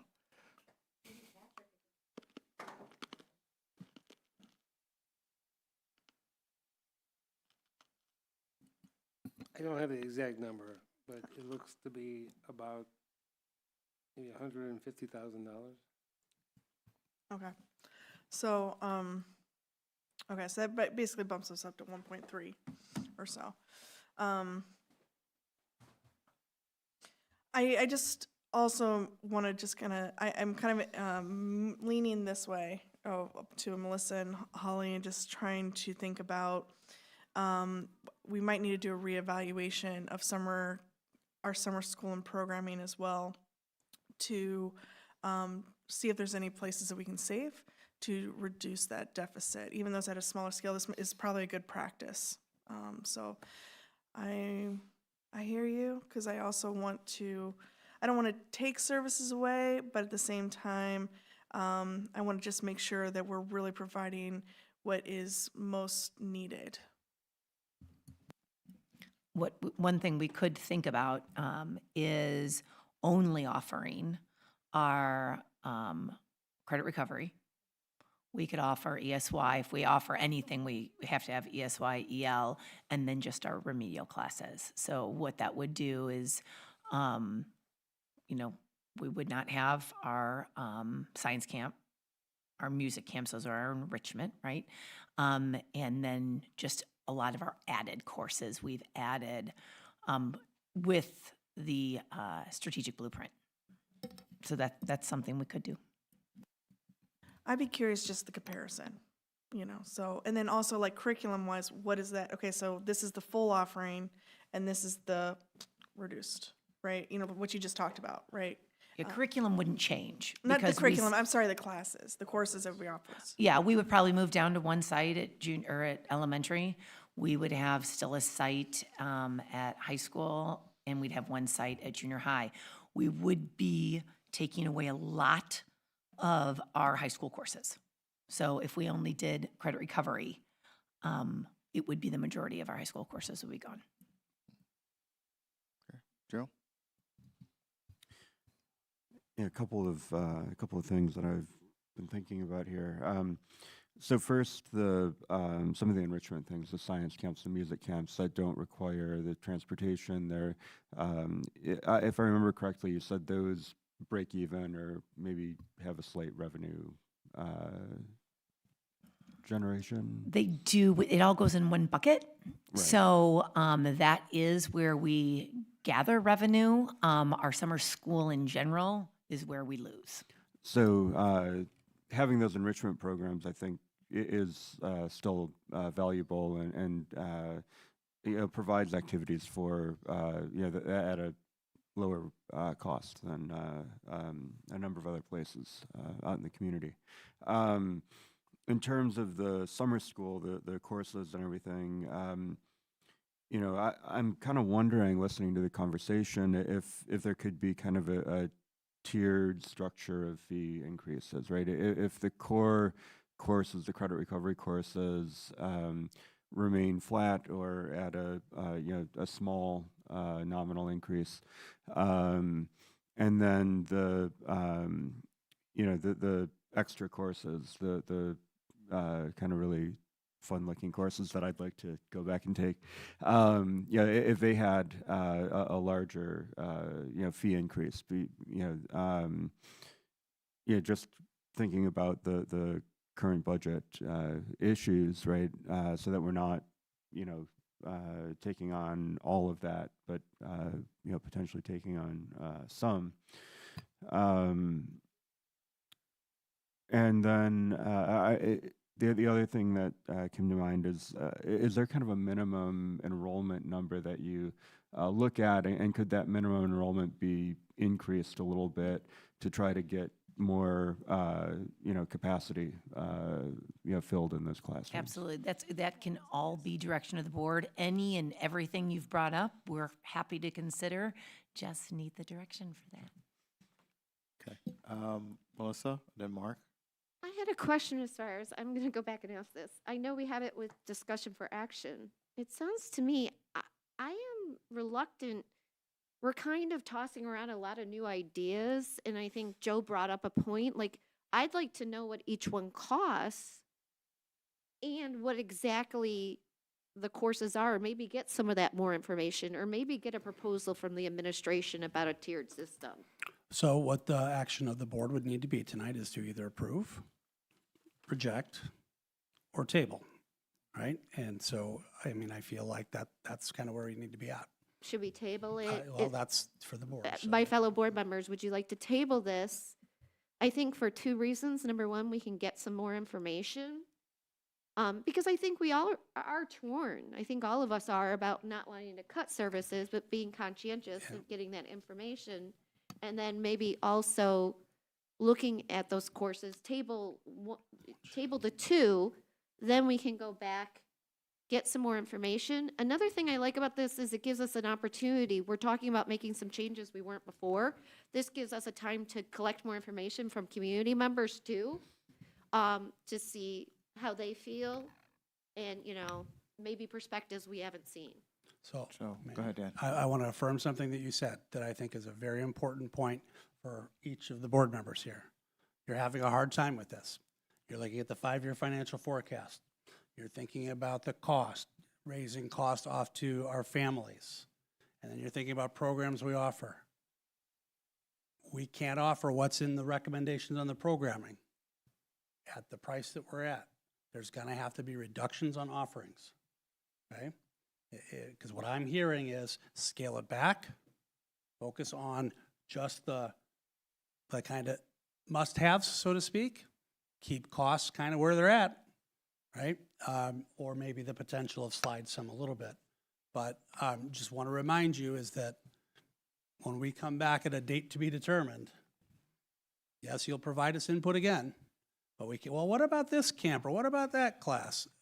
I mean, you've got to give us the direction and then let us come to you with a recommendation. Can I Jane? add one very important variable is Dr. Knowlton brought you a calendar to look at 2 years in advance, just for timeline. Our parents do expect a summer school calendar and offering out at a certain time so they can plan their summers. For me, we can have it whenever, but I just want to remind you that the community very much wants this so they can plan their summer. We already pretty much know our staffing who comes back and the buses and all of those things. So for us, the timeline isn't as critical as it is to our family members. I just want to put that out there. So, hang on, Mark, did you still?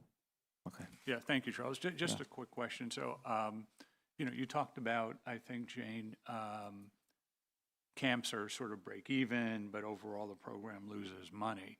How clear are we on where the investments need to be made? Are those in the core classes or are those in the high school classes? Because I don't want us to go through this whole process and then find out at the end that what direction we've given you doesn't impact the investment we need to make. So where it comes out is all of the free and reduced waivers we do for transportation, nutrition, and courses. That really is, we get, and ESY is, we don't have ESY costs and we don't have EL. So when you have, we would not have to offer ESY. Of course we want to, right? That is best practice to offer that. But since we offer summer school for gen ed, we must by law offer ESY, and that's best practice, we would anyway. But that is where, and that's the population we want to come to summer school, right? Right, so that would mean that even if we gave you the direction to take out certain, classes, we still would probably wind up with a $1 million or so of investment? It wouldn't be as high, and the one, just in pure transparency, right? One of your largest costs is transportation.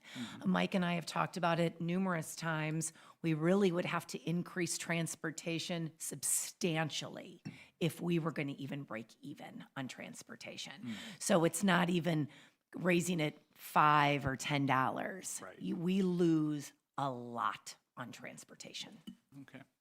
No, that's very helpful. Yeah. I mean, So that again, really kind of yep. helps, I think, for me to see where the opportunities and issues are. Right, and we also have to think about the 20% hourly rate, right, that's been increased this year for our staff members. So when you think about decreasing, and that's a decrease in lots of, it's a decrease in staffing, it's a decrease in spacing, it's a decrease in, some of, if we only went down to one building at elementary. So every variable matters. Right. Thank you. So I'll say something, and then Holly, I'll come to you, and then Melissa, do you have something else? Okay, so then, so the thing for me, because technically we're talking about item 10.02 right now, the fee part, because we made the motion to move that around, so we're talking fees. And so for me, from a fee perspective, I just get concerned about, I think Holly brought it up at the very beginning, and I'm in the same place where there are those folks who, I mean, we know that regardless of what we charge for this, for the folks who qualify for free and reduced lunch, it's free for them anyway, regardless. So that's not, but it's given where we are economically, societally, all that kind of stuff, it's just a 20% price increase for those who we're not expecting one, most likely, is a little tough for me. So Superintendent Bridges mentioned a moment ago, if we wanted to keep the fees the same and generate the revenue we're generating, we couldn't do the same programming because we would still have the deficit. Okay, if we took the fees up, obviously that would be what we projected here. But then the other alternative is to eat the $150,000 extra for this year, leave the programs the same, and then say we're just not going to pass the fee increase all along, and then try to say that we'll figure out what we need to do and give people a little bit more lead time. Either that means the programs will, that there will be a funding increase, not a funding increase, or a tuition increase, or what have you, and give it a little bit more runway, time to evaluate the program and everything. So, yeah, something like that. So that my thought is, if we're just talking about the fees, I'm not in favor of raising the fees. So, I mean, I also believe that the team designed a program that we feel is the best program to be designed. So there's that. The question on the table for me is whether we're going to charge folks more for it and create that additional financial burden for the community.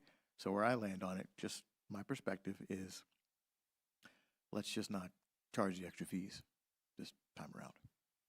But that's one person's perspective. So I'll then go to Holly, and then Melissa, I think you said you had something too.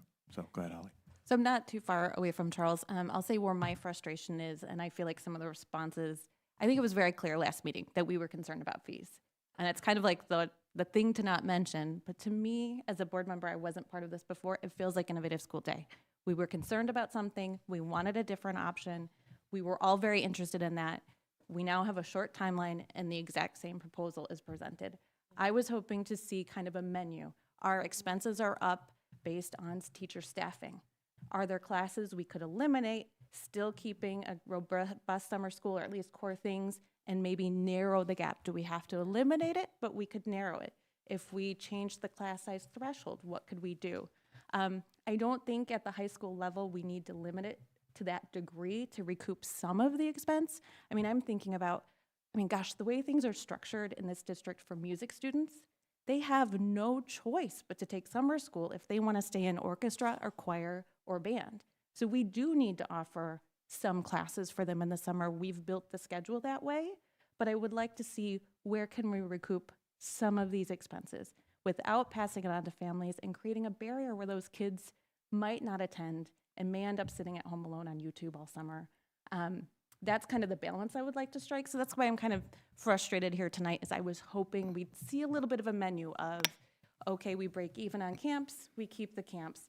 What if we, if we narrow the classes, we can save $20,000 or $50,000 if we get rid of the junior high enrichment with field trips. I'm talking about transportation. One of the new courses is to go on a field trip every week, multiple times a day. I know that course is more expensive, but does that break even with that plan? That was what I was hoping to see tonight. And so that's why I was hoping to vote first on the fees and see, this is how much we as a board, if we don't want to adopt the fees, let's come back and talk about how far we're going to go. Are we going to eat the whole difference this year despite the discussion on the deficit? Do we want to come somewhere in the middle? But I was really hoping to see some recommendations on how we can meet in the middle, and not just the same proposal again, either 20% to families, that's deeply concerning to most of us, it seems like, or just eat the whole cost. I was hoping to see some flexibility. So, I know we don't have a lot of timeline, so I respect that there wasn't a lot of time to come back to more. But that's what I was hoping to see tonight. Dan, you want to respond Yeah, to that? just thank you for saying that. I appreciate that perspective. And if we missed it, we missed it. But what we took away was the fee itself. We heard a lot of positive comments about the programming and the importance of the programming. And so I apologize to the board if that was kind of where your position was. We didn't take that away. We thought it was the program and we thought it was the cost. And so obviously the conversation is in a different place now, but that's one of our examples as we work together about I'll need to make sure and work with them to make sure that the direction is clear. So hear you. So Melissa, go ahead. I second what you're saying, and I have to say I have that frustration sometimes when we ask. It'd be nice if we had alternatives. A lot of times we just have one thing to vote on, and I thought we were clear on that. So I second what you said, because making a decision tonight, we don't know what each one costs, what's breaking evens. I feel like I'm making the decision blind, and that's also why I plan not to vote yes on the summer school programs, because I was also disappointed that not only was the fees an issue, I thought the board very much said, we want to know that we're getting our worth out of those classes. And we kind of also asked for there to be some conversation or something about how do we know that they're effective, especially for those at-risk kids and some of those others, and making sure that the programs. So again, I go back to, I'd like this tabled. I'd like to give the administration an opportunity now to go back and maybe address some of these, and then we can make a decision, not blindly, but more informed. And maybe that's more of a compromise. Christine. Just a question for clarification. If we table this,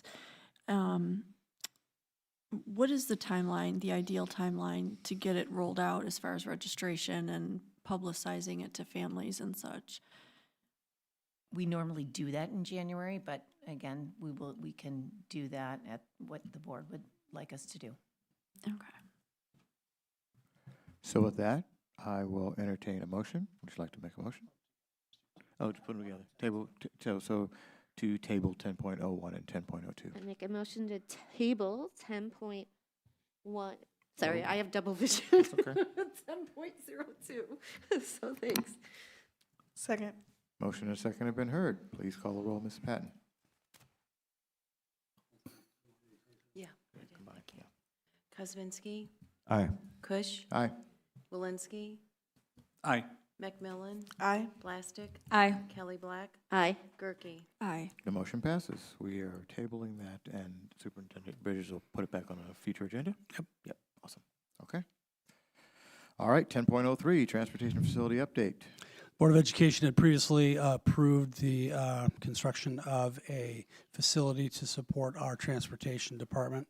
And our team, in working in the design process, has proposed to the Board of Education level 2 design that includes some sustainability features that would not have been present in the other original model. Received consensus direction from the board to continue moving forward with the level 2 design that was presented. Document is loaded in board docs. Again, administration continues to recommend the level 2 design.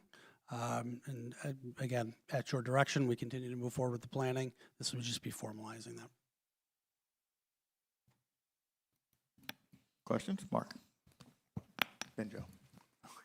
Yeah, I just want to reiterate the comments I made at the last meeting. I think this is a very positive thing for the district. I looked at the numbers and, from a financial perspective, it makes a lot of sense. It's going to save us money in the future. And I think as we talked about some of the issues we have with, with the forecast, this is something that's going to generate positive returns for us with lower energy costs.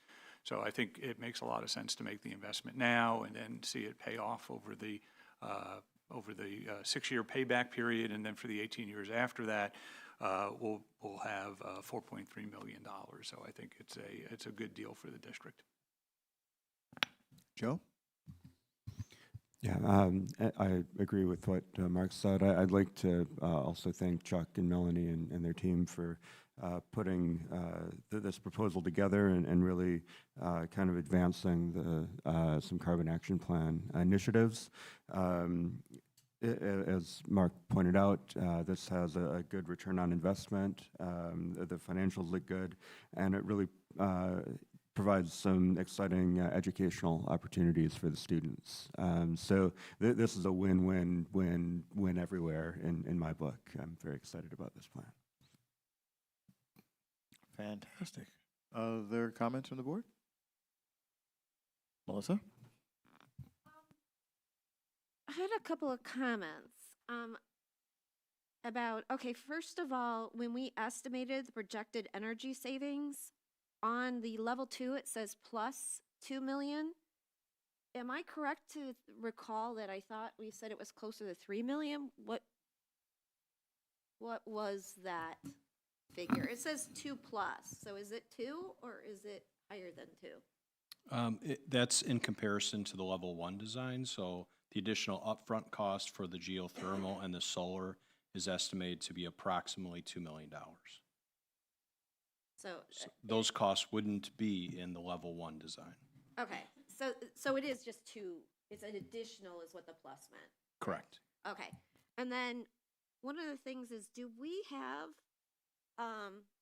in the projected energy savings, is that just, I guess, in the savings, are we talking just energy? When we're comparing the two, we have the life of the different components of both systems. Have we factored that in, as far as what maintenance would be required?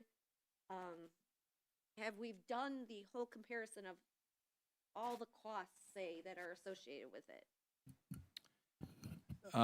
Not to a great level of detail, but that energy savings that's in the memo is specifically the kind of month-over-month costs for electricity, for gas, those types of things. The actual maintenance and, for example, replacement and such, those are approximately a net zero between the two. Okay, because there's cells, there's other things that have like a 10-year life, right? Some of the parts. Sure. And how that compares with the HVAC or is on the level 1. So Correct. we're not going to have an increase in operating costs. We don't anticipate that. Would there be replacements for an array at some point? Yes. Would there also be a replacement for a furnace? Yes. Yeah, no, just So- comparing those, it gives the timeline of like how long the life of like a furnace versus the cells and how much it costs to replace a furnace versus the components. Obviously, this is more expensive up front. So are the parts more expensive when they have to be replaced? The other thing I wondered about, I was doing a little research about who will maintain it, because who maintains our systems now? Our Buildings and Grounds Department does with local contractors. Okay, because the other thing would be the new knowledge necessary to run, since none of our other facilities have this. But I guess I just wanted the numbers, the more specific data of those comparison of what's the what are the expenses of having these and replacing parts. But I guess we don't have that, or you think it's the same, or have we done the data? Yeah, I do not have that information with me this evening. That's the first time I received that question, but I can get that for the board if the board wishes. I would like to know all that data so I can make an informed decision, so I know exactly what it's saving us. Because we can say, I just want to know the exact amounts. Again, it goes back to, I think one of the things is getting that data up front of knowing all the costs associated. But I don't know if my other fellow board members, I personally at this point, considering the conversations we're having, I'd like to know what I'm investing and what the return.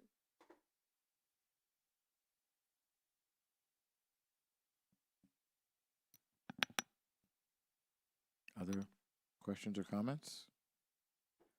Chuck, my understanding is from what you guys had presented last time was that the electricity savings or the energy savings you presented were net of everything. That was my understanding. If I have that wrong, then please let me know. So while you may not have the numbers in front of you, is that an accurate statement or you're not sure? The memo, the savings on energy is specifically the monthly savings on energy, not necessarily maintenance or replacement. Replacement parts, for example, would be mostly strongly correlated to our ability to maintain, right? So those do go hand in hand. So that's, I don't have that information up front for you this evening, but I certainly can get that additional information if the board desires. Can we table it if we table the others, this should be easy once we get the information and take the vote? Hang on. Joe, you had your hand up? Yeah, just one other consideration. So I'm perfectly comfortable moving forward with this. But one other thing that we haven't considered is the potential for net metering, and that's something that's still being worked out by the city. So I think the 4.3 is kind of the on the low end of potential savings. The net metering could provide some additional savings over time, and solar panels, geothermal systems tend to have a fairly long life, some maintenance and things, but I'm comfortable moving forward with the current plan, especially with the projected savings that it would bring as a potential buffer. Christine? Oh, sorry. Holly? Sorry, and that you reminded me of another benefit of this, and it's going from 90%, I believe, reliance on the grid. We'll go down to 30% reliance on the grid. And what that also does, I know this is a small portion of our building space and energy use, but for this building, it's going to insulate us from the increase in rates and energy costs that seem foreseeable, especially with data centers and things being built in the area and what trends have been other places. That insulates that whole percentage of our energy use from being reliant on those rates that we can control. And I like that when we're thinking about the budget, having something that's in our control to produce that energy and not have to budget in the future for big increases in energy expenses. Christine? So I'd like to make a motion to approve item 10.03. Do you need me to say like with the level 2 design? Is that? Yeah. Okay. I just want to make sure the motion's clear. Wait, before we do that, can I just do a comment? Let me finish the motion. So I make a motion to approve item 10.03, the transportation facility update with the level 2 design. Second. Okay, so a motion and second have been heard. Further discussion? I just want to clarify, I'm going to abstain, not that I'm not saying this isn't a worthwhile project. It's just more that I want, when I make these decisions, to have all the information up front, all the data. So just to do that clarification. Thank you. Okay, other discussion? Okay, motion and second have been heard. Please call the roll, Mrs. Patton. Kush? Aye. Kelly Black? Abstain. Blastic? Aye. Walensky? Aye. Kuzminski? Aye. Macmillan? Aye. Gerke? Aye. The motion passes. Item 11, old business. We have no old business. Item 12, new business. We have no new business. Item 13, upcoming events. Item 13.01, schedule of events. Thanksgiving holidays, November 26th through 28th, coming up. All right. Okay. Item 14, adjournment. Item 14.01, I will entertain a motion to adjourn. I move to adjourn. Second. Item has been moved and seconded. Please call the poll. Please call the roll, Mrs. Patton. Blastic? Aye. Kuzminski? Aye. Gerke? Aye. Kelly Black? Aye. Kush? Aye. Macmillan? Aye. Walensky? Aye. The motion passes. We are adjourned. Thank you, everyone. Get home safely.